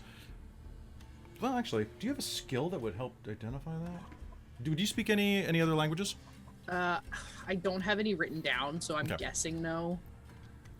So like she probably does, but by her like how she was raised, but I don't know if I don't know them, so that's we'll fair. say no. So you've been around, you know of them. So as you approach, they're just doing a quick ride along, and so I would like to approach. Is there another horse that's like available? Yeah, you can go borrow a horse. Okay, I'm gonna borrow a horse. Roll me a d20. Okie dokie. 20. Okay. Is this horse steady, agile, smart, spirited, strong, vigorous, fast, a warrior, or a biter? Oh god, there were way too many words there. Is it steady, agile, smart, spirited, strong, vigorous? Steady. I would like a steady horse that is known for being steady. Okay, what's her name? Dancer. Dancer. All right, that's your horse now. Your horse is named Perfect. Dancer. Dancer is steady. You have the steady hands edge while riding Dancer. Cool. Okay. So jot that down. Hang on. Let me clickety-clack for a second here. Oops, wrong keyboard. Dancer, steady, hands, edge. Okay. She is going to, on her way out, she's going to leave her hat in the barn and take her like neckerchief and like tie it in a bow on her hair and let her hair down otherwise, and have her shirt just a couple buttons lower than normal. And she's going to trot out with very stiff knees. So like she does not look like she knows what she's doing. Okay. And that's how I'm going to approach. Hey, you doing all right over there? And then kind of like scared, pull back on the reins. Sorry, are you Ollie? Yeah, ma'am, I'm Ollie. How can I help you? I'm so sorry. I'm Ida. Luke told me I was supposed to come help y'all. You saying you want to come out and help me? Oh, yeah, I can. Excuse me, Chief. I need to find a bush or something because I need to get helped. With the horses? Hey, Chief. She says I'm hung like a horse. Yeah.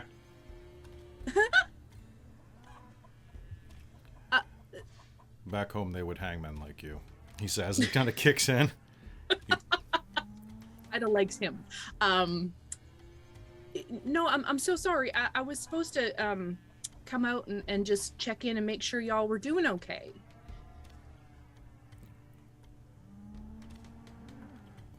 If you want...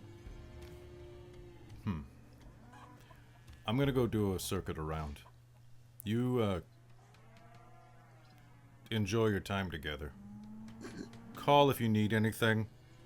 He'll take a long look at you. Well, thank you, sir. Ahane. Ahane. And you're Driscoll? Yes. I heard Wow, them word talking travels about around you here today. fast, don't it? You're from, up in Kansas. I heard you talking during breakfast. Oh, yes, absolutely. I'm so sorry I missed you. I would have introduced myself. It's fine. I was spending time with, Miss Heckmann. Oh, yes, she's lovely, isn't she? She's definitely different. Yes. Well, my family lives in Oklahoma right now. So, pretty close to the base of Kansas down there. It's a lovely area. Not as good as our old place used to be. He'll smile and, well, kind of tensely smile and kick his horse. Ida will break just a moment with a little bit of, like, nod in agreement, but then kind of put the smile back on. If he lives in Oklahoma and he says a line like that, you're probably thinking he's probably Cherokee. Or Fair. at least part Cherokee. Yeah. So he's going to kick into it and just start, like, clopping away. Yeah. What was his... Sorry, Han... Ihane. So it's like Ihane? Ethan, but spelled weird. Okay. So it's Ihane. Got it. Who's Cherokee? Okay. Yeah. My brain doesn't work, so I take notes. Okay.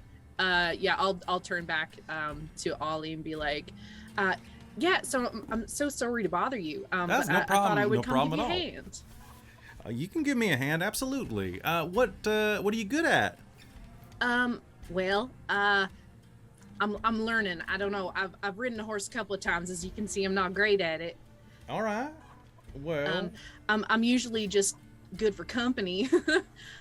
I could use some company. I could always use some company. Well, I heard, now, don't mind if I'm too forward, but there's apparently a rumor going around that you and might be having a bit of a feud with someone else here on the ranch.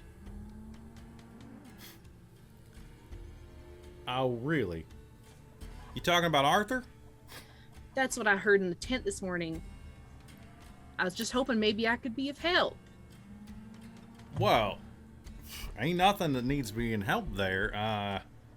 Honestly, well, I mean, nothing you can do anyway. I mean, art's the deficient one, if you know what I mean. I'm so sorry, I don't. Oh, ain't really nothing for a lady, but about a week back we went into town and it was Art's birthday, so I paid for him to get some companionship. And he just didn't like, he couldn't rise to the occasion. So I'm just making sure that, I'm just checking in on him, making sure he's doing well. Not his fault he's a late riser, a late bloomer. I mean, he's like 27. Nothing wrong with being a pure soul at that age, I suppose. Oh, well, that must have been just so uncomfortable. I was waiting for a show. I was gonna congratulate him and everything. Oh, and he wasn't happy with that? He didn't appreciate his birthday present? No, he seemed right pissed. And you know what? That was like a couple of dollars that I spent on him. I didn't get it back. Well, you know, sometimes, yeah, you just gotta, I don't know, maybe I find birthday presents are best when you ask people what they like. I'm not very good at reading people, so I always just ask. Well, I mean, we're old friends. We've been working together for months now. But I just, you know. Well, you know, I would absolutely take it as a kindness if perhaps you... I don't like working places that have any tension there, and that would mean a lot to me if maybe you guys maybe apologized. And I'm gonna kind of giggle at the end of that, and Hey, give me he persuasion. can roll me a spirit. Ooh, he's got spirit. How about you? Now, what's my DC on magic? For magic? Oh boy, this is the Yup. first time we've done this in game. Uh-huh. So let's look that up real quick. So hold on, I need lazy ass cowboys. So my spirit is a... Yeah, it's okay. Beguile is an opposed roll of the witch's spellcasting versus the target's spirit. So I roll with my spellcasting against you. Okay, so you do. So I've rolled mine. Okay, hang on. So I gotta remember what mine is. so spellcasting for your type of thing, that is in the companion one. Mine's smarts, so I need a D8. So yeah. And then I plus my do I roll the D4 or D6 for magic? You roll the d6 yeah, for okay. everything, I believe. Almost. I think it's just a spell casting and It's and my the D6. smarts and D6. Okay. Yeah. Ooh, buddy, that's not great. There isn't any fear in this area, is there? I get better rolls if there's fear. No, this is pretty unfearful right now. Damn it. You have bennies? Oh, I do have bennies. I can re-roll with a benny, You right? re-roll with a benny. Okay. Do I roll both? Sure. I think you do actually, but That's the same number, but with different numbers. you can on the spend dice. another benny. I'm gonna do that. I want this to just work. Gosh darn it. Ooh, that's better. A 10. A 10. Okay. So all right, you're gonna be able to. So how does this work? What do you do? So I'm casting Beguile. Now I'm assuming he is potentially romantically attracted to my gender. I will roll a d6 and find out. To see if this is all just like. So smoke wait, and it's mirrors. the Kinsey scale. So if it's a 6, it's the Kinsey scale. So I forget, is higher straight or is gay high? I don't know. I'm gonna check this out real quick because it's been I don't think forever. there's a higher or lower. It's sideways. It's horizontal. Yeah, but it goes on a 1 to 6. Oh yes, Oh, is I this? Oh, sorry. Kinsey. I think 6 is the high gay side. Predominantly heterosexual. So he's incidentally heterosexual. Amazing. So Okay, they're enough then that the this spell should can work. There we go. That's all that matters. Kinsey scale's crap, by the way. Nobody Yeah, at me. Nobody at me. I just wanted a d6 con. I just wanted to be able to roll a d6 for this. Okay, so the target's attitude improves 1 level or 2 with a raise. Is a raise if I roll? It's if you roll multiple successes, and you did. Oh, I did? eight. Okay. So, yeah, 4 Yeah, is so a you- success. 8 is a success. Is another success. Yep. So So you I'm got. assuming you rolled. Okay, as long as you I rolled got- 2 or I got 1 success total. You got Okay. 2 successes. cool. Awesome. Okay, in that case, if successful, the target's attitude improves 1 level or 2 with a raise. He still has free will, but he does whatever he can to please me. And this lasts for a day. So you see his eyes kind of glaze over with a little bit of what, vermilion light? I'd say like a dark purple. So you Scarlet Witch him. Yeah. And she'll kind of come a little bit closer on the horse, so they're kind of like right facing each other. Yeah, I guess I could do that. I could apologize to him. It's always just so much nicer working with friends. Yeah. You know what? I'll do that. You know what? We're about done over here. We can go find where he is right now. Oh, that'd be lovely. I don't want you to have a rough day. Someone as nice as you. She'll like reach over, like adjust, like if he's got a neckerchief or something. He Be does, like, he oh does. gosh, you're just the sweetest. How about I go talk to him first, and maybe we can meet up at lunch and discuss it. That sounds good. That sounds good. I like that. So yeah, he'll get that glazed look and kind of just, yeah, you got him. You got him. You know that. Wonderful. All right, I'll see you later. And then she's just gonna ride off. Like she knows exactly what she's doing. I'm gonna go find Arthur. Okay, so you'll find Arthur, and when you do, what is Arthur doing? Arthur is slaughtering a hog, working with Ortega. Okay, she's gonna redo herself up, look a little bit more competent, leave the horse back at the farm, and walk up. Mr. Ortega? He wipes some blood onto his smock. Now, basically, this guy looks like, give me a big bearded dude in his 20s. This looks like, I don't know. We'll say Chris Evans. He looks like Chris Evans with a beard. There we go. Blonde. We got a blonde guy, finally. Chris Evans. All right, there we go. Ma'am? Arthur? Or wait, hang on. He's Mr. What's his last name? Arthur Chapman. Chapman. Mr. Chapman, Ada Driscoll. Lovely to meet you. Holds up his bloody hands and...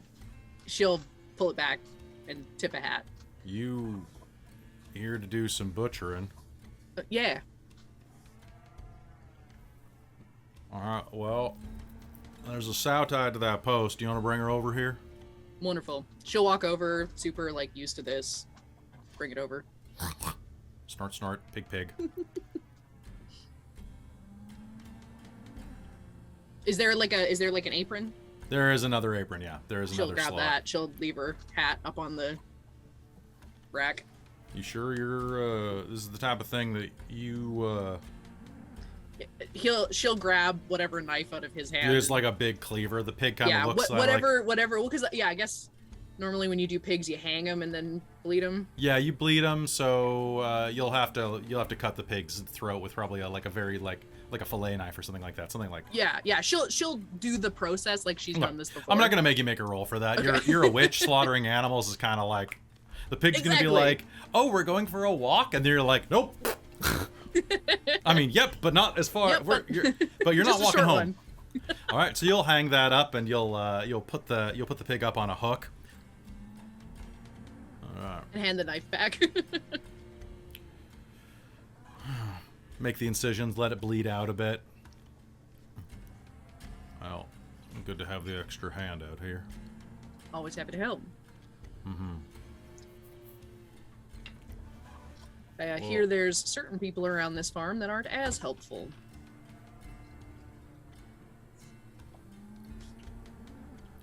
A certain Mr. Franklin.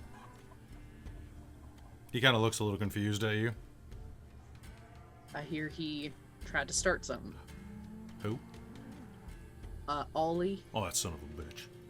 Yes, that one. I have had the unfortunate opportunity to make his acquaintance.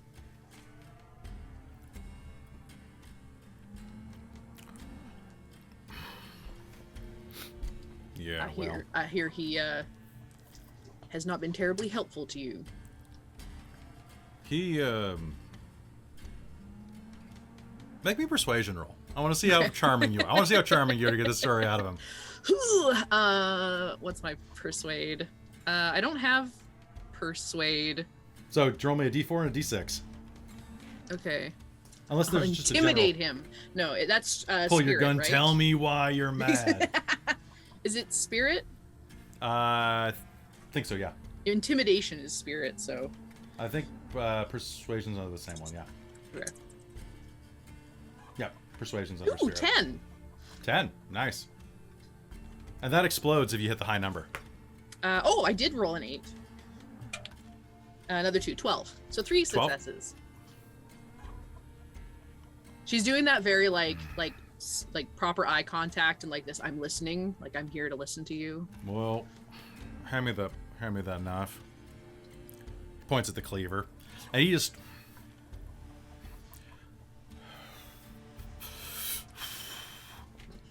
I'm from Sutter's Flat. Slams a cleaver into the hog in front of him. Yep. My family's from Sutter's Flats. There's nothing good about the place. And, well, I mentioned there ain't too much for courting around here. And, Ollie got the idea that I ain't never done no courting in my life, which is patently false. And none of his business. None of his damn business. He also heard something else. So, we were in town, and, I had a little too much to drink. And he suggested that he buy us some entertainment, acting like he was like my best friend for my birthday. And I thought, fuck it. There's a nice girl who works at the saloon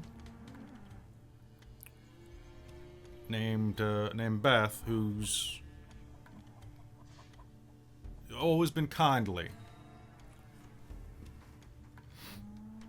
Keeps butchering the hog, like kind of punctuating with. She's any time that like something needs to be done as like an assistant, she's picking up on it right away and doing it.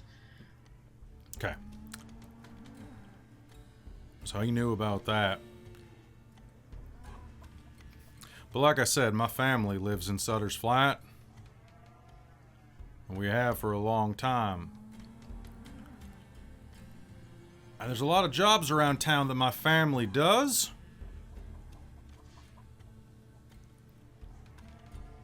So, imagine my surprise when I go in and I'm expecting Beth and I'm on the bed waiting for the door to open. And instead, he hires my cousin to come in and handle me. My 48-year-old cousin with a limp. I can understand your frustration. Yeah, and when I got mad, he started spreading this rumor about how I was an inbred hick who couldn't get it up. Well, that is one of the damnedest things I ever heard, and makes him The son of a bitch. absolute son of a bitch. Now, being a local here, I think you know how important it is to get along with the people you work with. Mm-hmm. If I had it on good authority that Ollie was willing to make a deal of apologizing to you for that, are you a bigger man who'd be willing to look past it?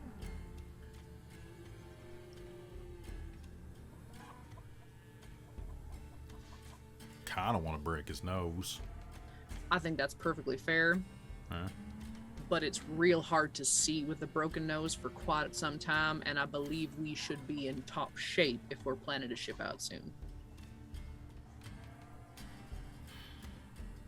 All right. Would be a mighty big deal. If he came of his own accord and apologized to me, then nah,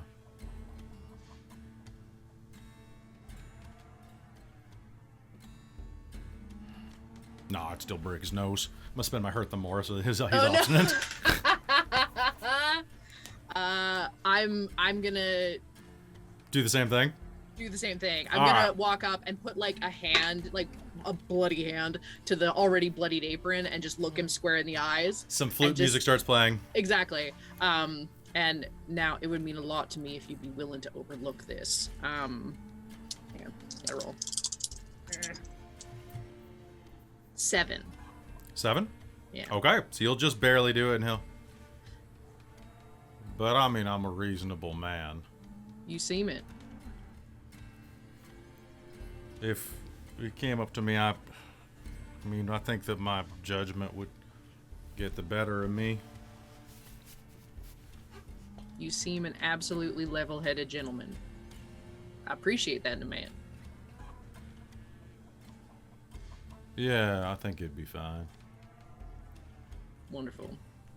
Are there any other pigs? Or are we... There's a little more slaughtering to be done. Okay. But they actually, a little bit of time passes, we'll say. You guys make up at lunch. You grab a little bit of food, and as you're doing so, the lot of you manage to get back together again. It's about that point that Luke walks up to you, gives you a look up and down. Good work. I got another task for you, if you don't mind.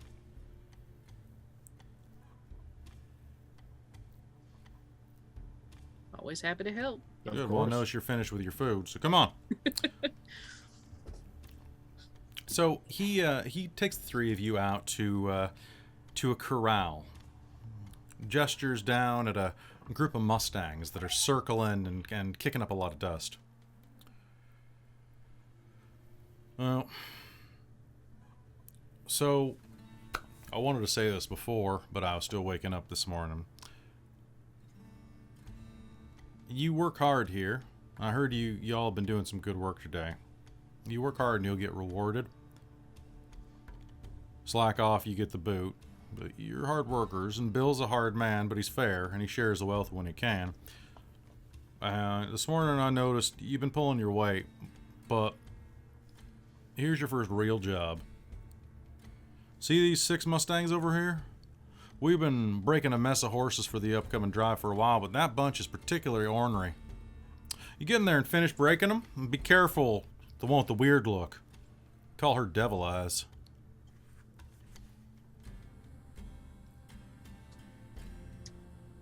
Yep, not a problem. So, let's see. She'll eye Catlett slightly. I'm muted. Catlett will look over you and kind of smirk. Don't underestimate me. I could do this. I might surprise you here. So, as you head down, you're going to see that the horses start galloping around the corral, and they're kind of just making a bit of noise down there. Occasionally, just neighing and whimpering, neighing and calling back and forth at each other, kind of tussling around, just being horses more than anything. And as you're looking down at them, do the three of you all head in? Okay. As you're down, I'm tempted to go and talk to Javier and go get see if I can get a handful of sugar. Ooh, clever. you can go do that. Yep. Yeah, absolutely. So you head off for a minute while the rest of you are getting ready to head in. Mm-hmm. And as you do, so you'll have a handful of sugar cubes, basically, on you. So, Mike, we're using that. I'm going to give you a +2 on your roll to try to tame. Hell yeah. But as you're down in there, kind of making your way down into the corral and away from the gate into it, you're going to notice that Bill Sutter has come up and is watching, standing next to Luke, just seeing what goes on down there. As you head down in, they okay, let me check the Bustin' Broncos rule. 1 second. Bustin' Broncos. Breaking the amazing trust. Trust starts from birth. The rest usually begins when a horse is a day or two old. After the cowpokes have been raising a herd of horses for a while, the mounts are... a single cowboy may attempt once per day using riding. All right, so... so you'll have to go spend some time horsing around. And there are 6 horses down there. 3, 4, 5. Devil Eyes is one of them. Okay, they're all Mustangs. And this is the point, chat, if you're paying attention right now, throw out some horse names. All right, and I'll let the players pick for each one. So, these horses, as you were... Please let one of them be Custard Damage. Custer's Damage. What was Custer's Damage? No. I'm not writing Rapscallion. Speed that up. Oh, so good.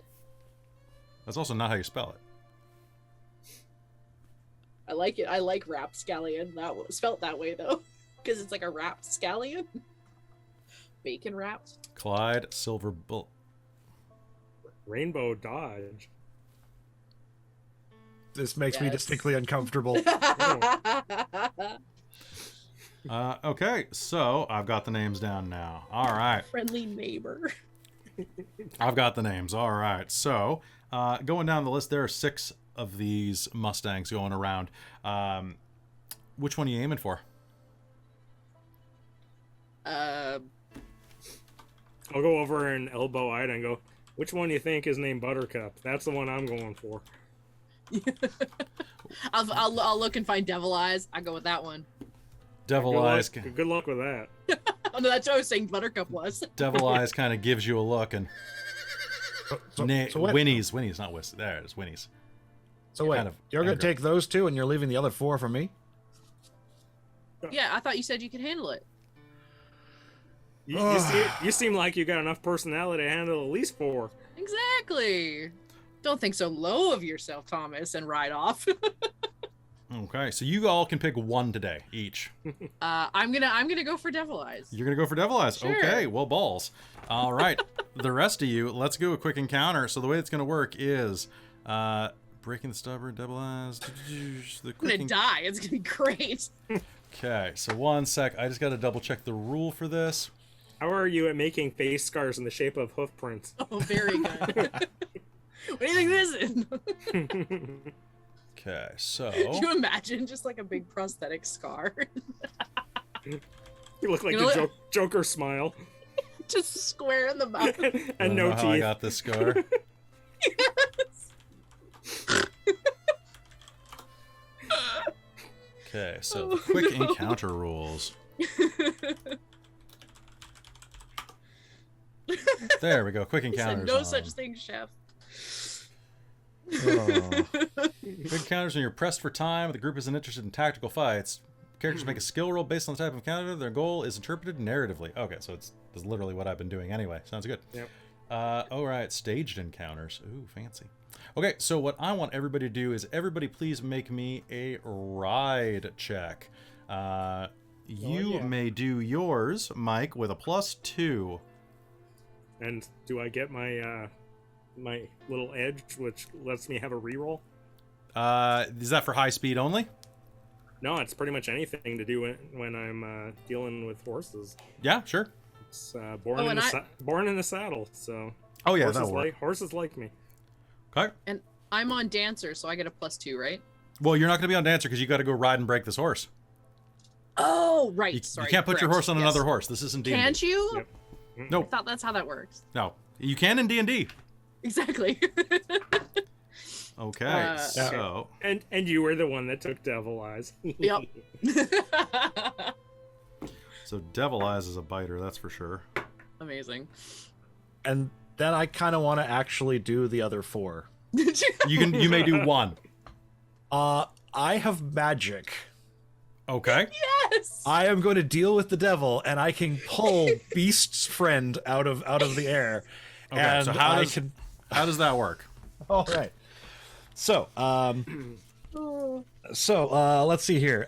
First up, I have to ante up a Benny. So I'm going to lose a Benny. Okay. So I will. Oh, my Bennies aren't updating. Because I should be down to 1 now. Oh yeah, same. I choose a power, which I have done because I'm a huckster. I can pick it from anyone on my list, even if it's not one I can normally cast. And I can go even higher level than I'm capable of for that much more danger. Then I make a gambling roll, and I draw 5 cards plus 1 extra card on a success. So I'm going to make a gambling roll right now. And I am going to hope not to screw this up. Because I totally can. Screw it up. Screw it up. Okay, so both of you should be able to reset your bennies now. Hopefully. We'll find out. Cool. There we go. Huzzah. 1 there. Okay. All right, sounds good. All right, so I got 1 success there. Okay, so what happens at this point? So what I do is I make a hand of cards, because I've got my deck of cards here. Okay. And I'm going to draw 5 of them. I get +1 for my gambling roll, so I get 6 cards, and I've got an edge that gives me a 7th card. So I'm going to get 7 cards, and I make the best poker hand I can. Okay. And let's see. Jokers are the wild cards. You can use any other 5, card, 6, and you get your Benny 7. back. If you don't get enough power points, so do they have a list of what you get? Oh, they do. And what level is the spell? Novice. So you need how many points for that? 1. So I'm gonna do, actually, it's gonna be 4 power points because it's one. It's cost of 1 per animal that I'm Okay, are affecting. you using a real deck? Yes. Do you want me to use the digital one instead? No, go ahead and hold them up unless you somehow manage to get a straight flush. In which case, I think the audience would be a little suspicious of that one because you're not Christine. So there's my hand. It's not great, Those are actually. hard to read. Yeah, they're hard to read. 3, 4, 7, 8. Do you have anything? 10 Jack Queen. 3 Yeah, why didn't you have a 9 in there? I do not. Yeah, if you had a 9. Yeah. Yeah, so you got nothing. Looks like you got bunk. So, now that doesn't mean I'm out yet. That just means, You get a high card. Well, that doesn't matter for this. So let's see here. Make a gambling roll. Unless you have Okay, an so we ace. did that. I guess if you have an ace high, you get 2 points. Dealing with the devil. Okay, you can only use the power points granted in the hand, not dealing with, not from your own pool. That's fine, so I'm not casting anything from my own pool. If you didn't get enough power points, you subtract that many points. You come up short from the spell casting roll in the next step. So I'm only short 1, so I'm not done yet. Okay. So I'm basically casting at a penalty. Cast the spell. And I cast the spell at -2 for each rank above my current one, which is 0. It's going to be, I'm just -1. Okay, so But I it's can still it's a cast. -1 for each power point you came up short in the last step. So Yeah, which is sorry. So I guess it's -4. -3. Why is it not -4? Because you said it was. You have Oh to yeah, spend -4. Yeah, because I didn't get anything right. 4 power points. Well, someone just bought you Benny. Ooh. Long I think I can use a Benny to draw more cards. I believe you redraw? can probably. Sure. I don't. See Shall why I not. draw again? Get a I don't see 9. why Get a not. 9. Yeah, draw for a 9. Jesus. Actually, I don't know how it works with bennies and backgrounds. I would say Bennies. just draw an extra card. Would I'll that let be you a good- draw 2 extra cards. 'Cause Cool. I am a kind and gentle You're a kind of Marshal. benevolent I think god. that's Marshal. already helping quite a bit. dungeon marshal. Dungeon Marshal. That puts me up to 2 pair. Nice, you got a nice pair, buddy. Oh, thank So you. 2 pair, that'll be Two 5 nice power pairs. points. So that'll be at a plus So 2 1 pairs- probably. Yeah, no, Yeah. I just mean like, the extra PowerPoint would go into my pool. That's, yeah, so I you'd can, be at a I can plus recharge 1. myself with this. And No, then it says I do, that if the hand gave you more power points, you may add them, or you can add them to charge. Okay, cool. Yeah. Yeah. So then I just roll the spellcasting like normal. And do I both really want this to work and really don't want it to work. okay. Okay, that D6 is fantastic. I just rolled 6, 6, 6, 1. I think we know what you rolled. Yeah. Oh, dang. So I just got 17. Or sorry, about 6, 6, 6, 1. It's 19. So I think I just took over. Like I may have just taken over everyone's horse. Well, you didn't get devil eyes, Okay, cool. but so what did you get on your roll, Mike? I've got a 8. An 8? Okay, so you are. Which one did you go toward? You went toward. We'll say you went toward Rapscallion. Yeah, it seems like a buttercup. Well, it's called Rapscallion apparently. It has a name tag on it. Hi, my name is Rapscallion on the side of its mane. It just kind of blew in on the wind. So you'll be up there, and you're starting to get it. You're starting to break it in. It's trying to kick you off, and then all of a sudden it goes dead still, and just starts wandering over towards Thomas. Now, Thomas, what does this look like? So Thomas probably would have gone over near one of the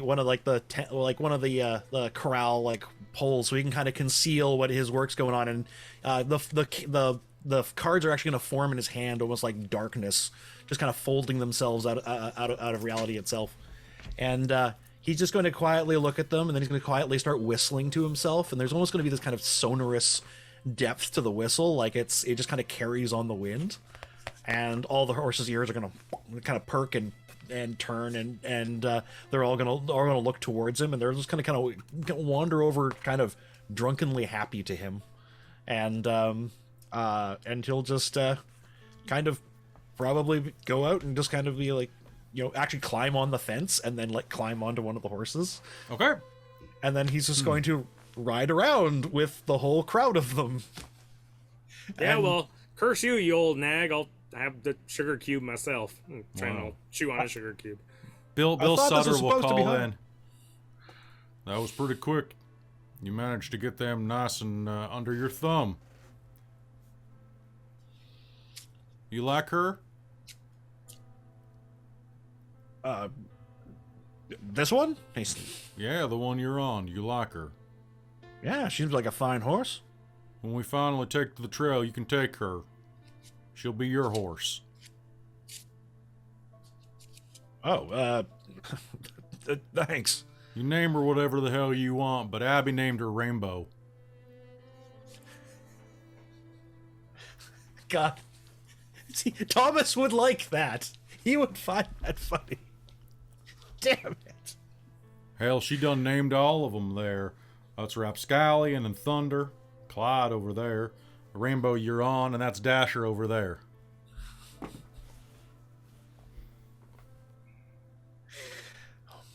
It's a fine name. I feel so dirty. All right, Ida. Let's do a roll for Devil Eyes. Wonderful. I rolled a 9. Okay, so you rolled a 7 because Devil Eyes is a -2 because Devil Eyes is crazy. Okay, let me just see how that works for Devil Eyes. Okay, so So 1 success then. 1 success. Devil Eyes. Devil Eyes.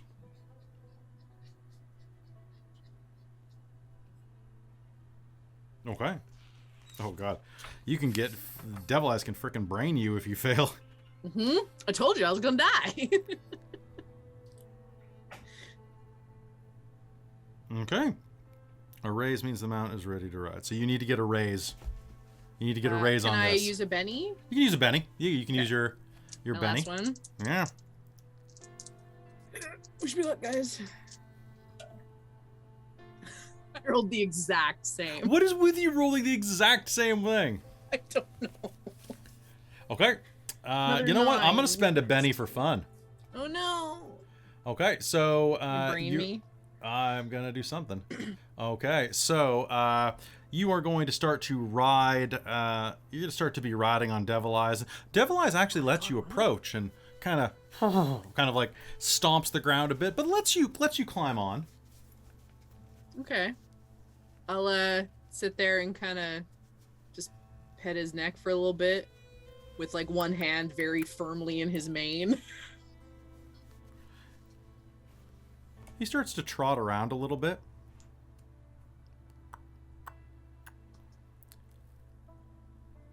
And there's kind of a weird tension in Devil Eyes' shoulders. Mm-hmm. And it wanders over kind of as Thomas kind of does that whistle thing. This is happening at the same time. He kind of turns and Devil Eyes starts to walk over with the rest of the horses. But as you get close, he shakes his head a couple of times, neighs loudly, and then starts bucking from front to back, from front to back, from front to back, from front to back, and goes to aim you right off at the side of a water spout, aiming your head directly at the metal. Okay. So you're gonna get tossed off. That's gonna be a failure. So it's gonna be bumps and bruises, which is a. So this is not a critical failure. So you're gonna get some bumps and bruises. Oh, hold on. One sec. Anyone who rolls a critical... Oh, so critical failure, this is just a failure. So he's going to launch you off. You're going to miss the water spout, but you're going to go right into a trough. Amazing. And just... Hat floating. She'll sit up and... Bill laughs his head off. Ha! You all right over there? Perfectly fine! And push yourself up, slip, fall back in. The rest of the day is pretty good. You have a good night. You have a great evening. And hang out, meet some of the people, have a little bit of drink. But to be honest, by the time that the sun goes down, y'all are about ready to go to sleep. Yeah. The next day, you're all out doing jobs again. Everybody roll a d10.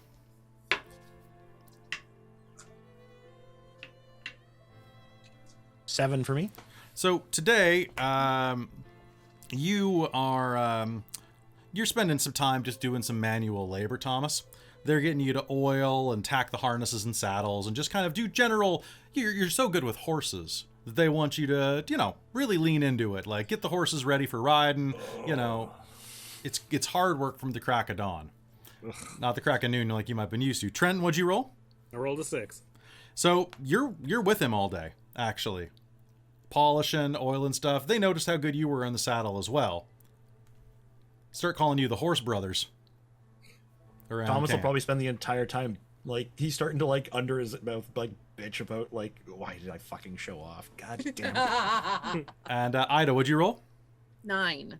So you end up being such a good therapist on day one that you end up getting pulled aside to help Dawn find where she lost something. She has a really rough day because apparently that wedding ring she was rubbing at, she normally wears it around a necklace, and it done broke off yesterday and needs your help finding it.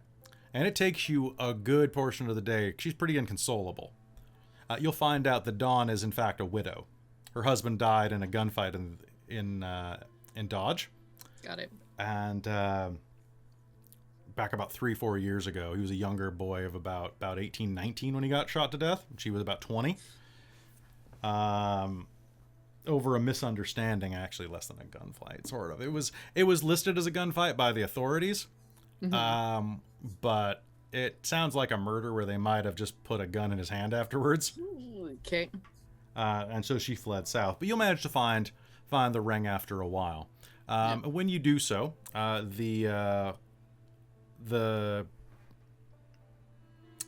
powers that be will come back to you and say, well, Devil Eyes is still down there if you all want to give a second chance.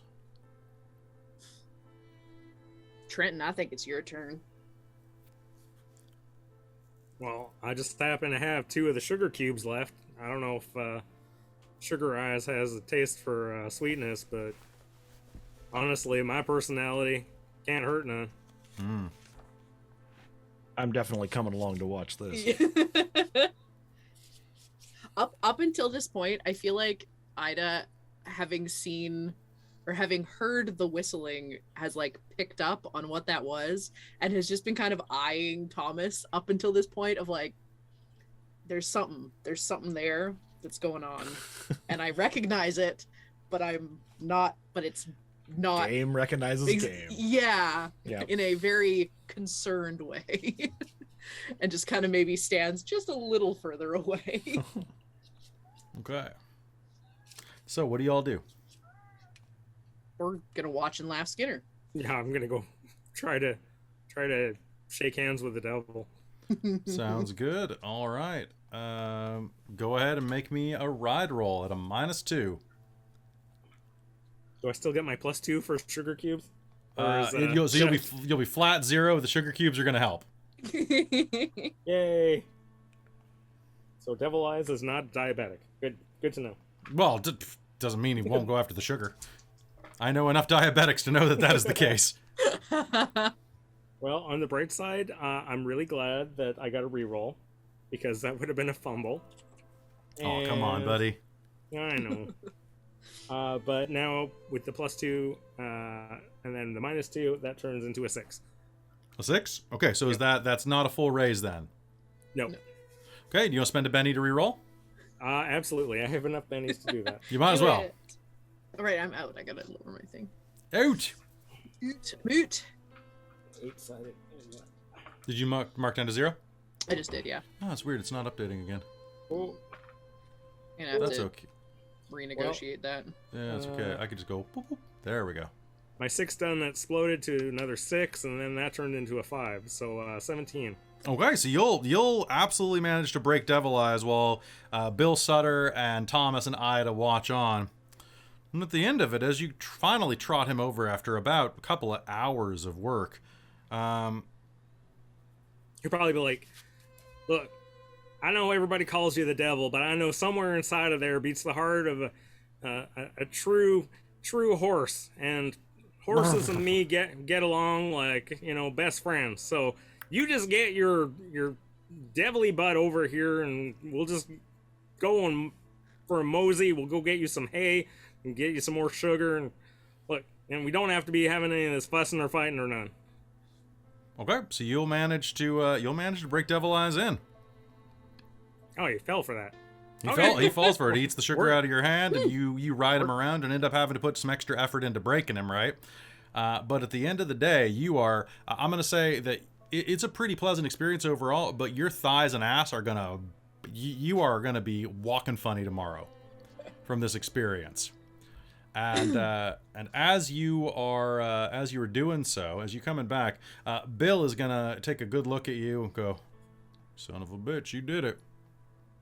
That was like riding the first days with Tempest. Tempest had a little bit of a spirit to her too, but you know, look at us. We're best friends now, and Devil Eyes will be best friends also. I have enough room in my heart to have several best friends. All right, well, you ain't got enough asses for 2 horses. Well, that's true. I probably left half of that up on the saddle, so. Well, we might as well leave it up there. Ain't nobody in this ranch that wants to ride Devil Eyes. Even after you broke him in. So I was gonna say, you broke him. You won him. You can have him. Well, I wouldn't know what to do with him. I already got a really good horse, but Well, you know, your he can horse is come a along. little long in the tooth, if you don't mind me saying so. Well, yeah, that's true, but she's Maybe it's she's worthy of a proper retirement. Yeah, or maybe give her to Ida. She could use something a little more stable. That's true. Hey, no shame. You should see what happened to Ashley when he tried. Oh, was that what that was? Ashley's been through a lot of stuff. That's just one incarnation of it. But he wasn't kindly to the boy. That's definitely the eyes, though. I'm not gonna lie about that. Well, I mean, is Frida riding a horse? Maybe Frida should be taking Tempest. Tempest has a pretty gentle nature now.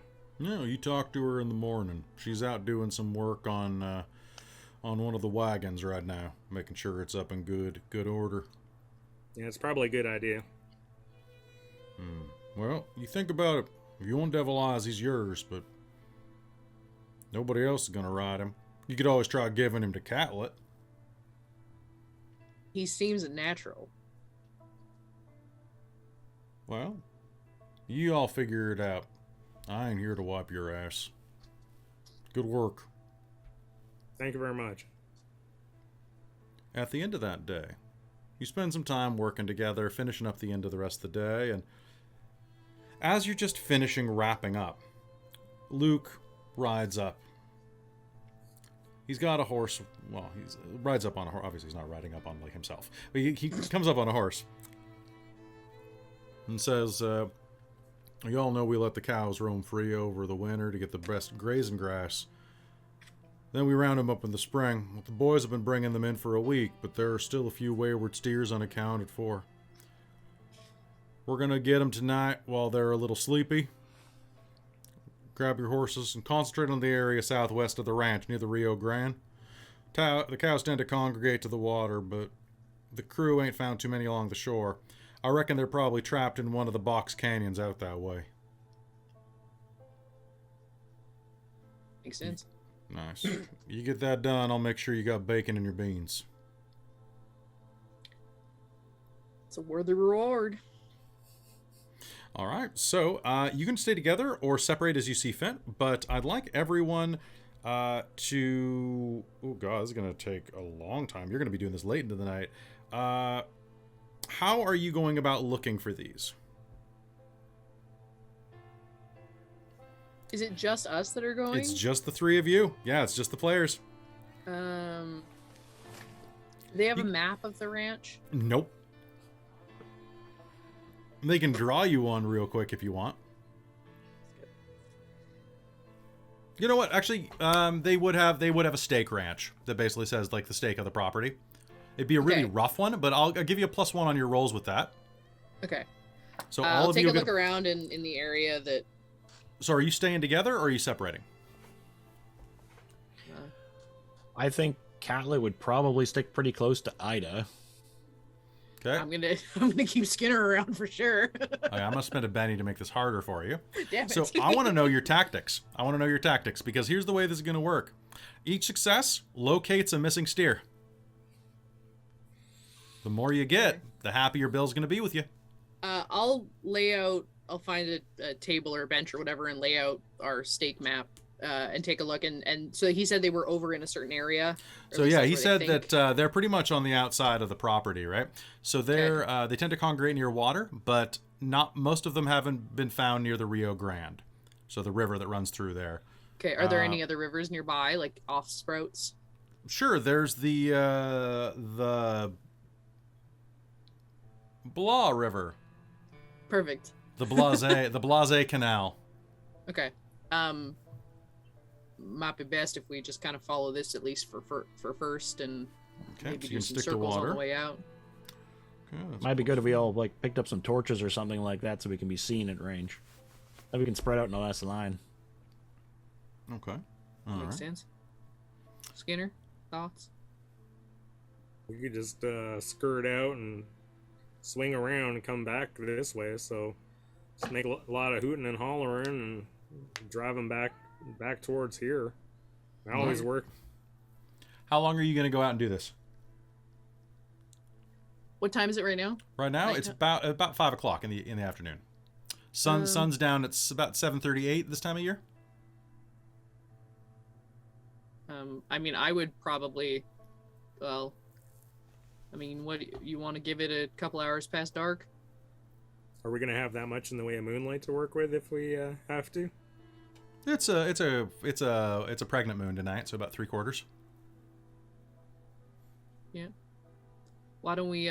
Do we know how long it is to ride to the canal? To ride to the canal and to the river both takes about a half hour. Oh, okay, not that bad. Oh, someone spent something good happens. Okay. Thank you, Robin. Okay. All right. So I think we've got enough stuff here to make the roll. So what I'd like is everyone to give this to me at. Actually, with something good happens, everybody do it at a +2.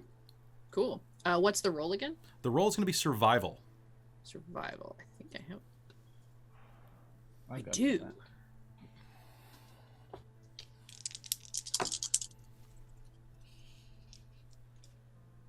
That's not very good. You still have. You could still get bennies. People could still buy you bennies. And you only get successes off of one dice, right? You only get you only count the one that wins. Yeah. Okay. High dice. Okay. So I got Oh one shit! success. I've been adding mine. Oh, have you? I'm very sorry. That's what I thought you were supposed cheater! to do. No, it's fine. It's a new system. As I've said before, I don't cheat. I'm just dumb. Okay. Well, in that case, it was 7. 7. Okay, so that's going to be one success, and someone might buy you a determination in a second. Thomas, what'd you get? I got 6, so I got a 1 success. 1 success. All right, Trenton. I got a 9. So that's 2. All right, Ida, you have another Benny if you want to spend it to reroll. I rolled a 6. I rolled a max that I could. So. Is 6 your max in survival? And then, and then I re-rolled and got a 1 off of it. So. Okay. I will hold on to it though. Okay, you'll hold on to the Benny. All right, sounds good. Anybody else want to spend a Benny and reroll? I'm doing pretty good. Okay. I'm keeping my last one just in case. Sounds good. Will you spend about? I wouldn't if I were you. Oh, okay. Then I'll spend a Benny. Cool. All right. I don't want to get too far ahead without Millie, so. That's fair. Yeah, same thing. Same thing. Okay. Trent, you want to spend one, or are you good? No, I I got a 9. I'm not gonna. Sounds good. Reroll All right, so you nothing. spend about 4 hours, out there, dragging and roping and catching as many of these as possible. And as you do, you're going to manage to get 4 in 4 hours.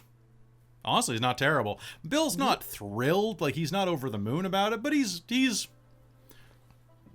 pretty pleased. He says that there's still a few more out there, but well, we can spend the next couple of nights getting them. It's a good start. He nods at you. Once again, you go and grab some sleep, and the next day you are. Oh, okay, I see how it is. All right. Well,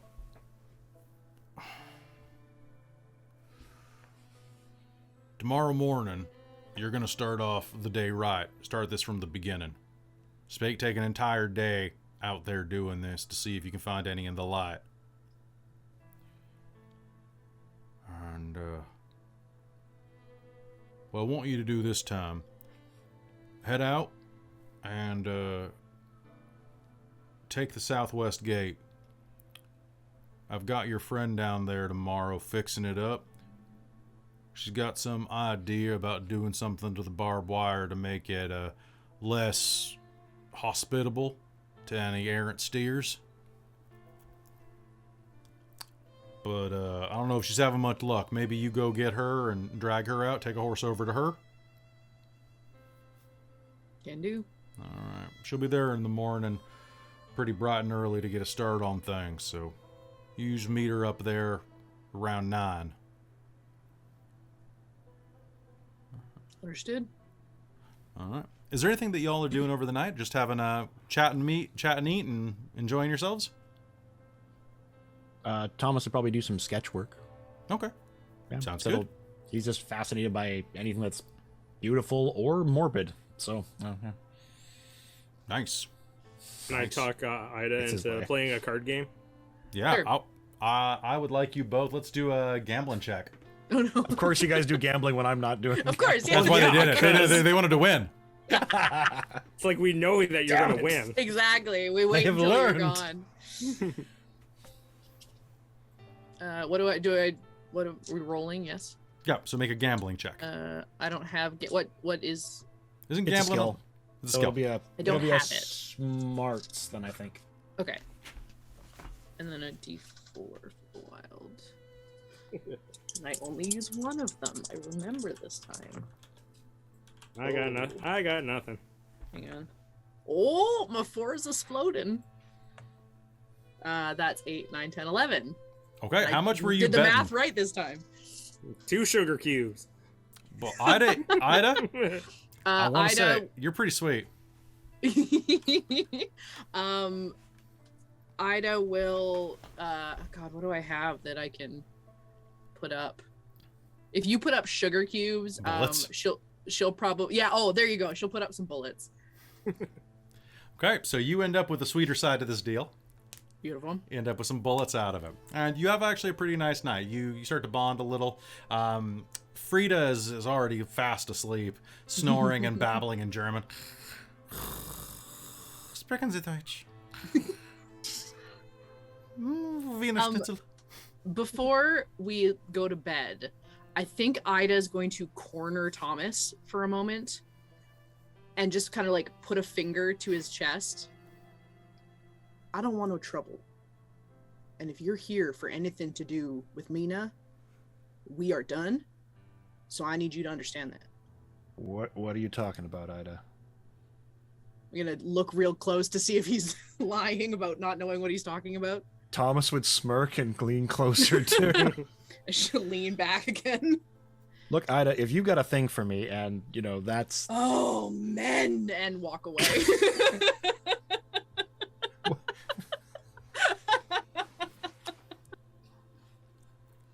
She's thinking he has stuff to do with Bratwurst. past. Bratwurst. Oh, God damn it. Bratwurst. She'll go over and like huff into her bed and close the curtain. the hell did I do? That's probably what Trenton will say to Thomas when he heads to bed. What the hell did you do? I have no idea. I don't. You know what? Like, She was in a good mood. She won like all the sugar cubes. I'm gonna have black coffee in the morning, and then she went and talked to you. And now she's like huffing off.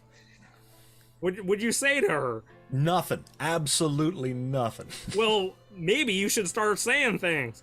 Maybe that's the problem. Maybe you just need to start like sweet talking her more. Maybe I should have given you the sugar cubes.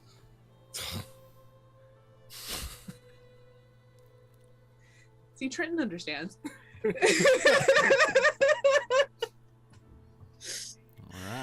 right. You'll hear Ida huff because she can hear you guys fully talking. There is no subtlety here. Trenton probably pulls his bedroll over his arm just as in an equal huff. It's like, Yep. I don't know what to do with you all. I'm gonna climb up into my bunk.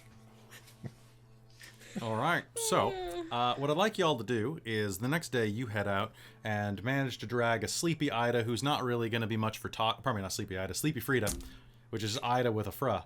I realized. I know. So It was accidental. It was accidental. So you'll drag her along. She's a little sleepy. Good morning, and just like does that whole thing. I can picture Millie doing that. Good morning. Guten Tag. Right. Oh, you got me going now too. That means you're involved. You're in it. So you're all gonna go ahead and make a. You're gonna make me a roll. Make me a survival roll, please. Good morning. Well, actually. Okay, so you'll make this. This is gonna be during daylight. I'm gonna say that this is gonna be at a flat.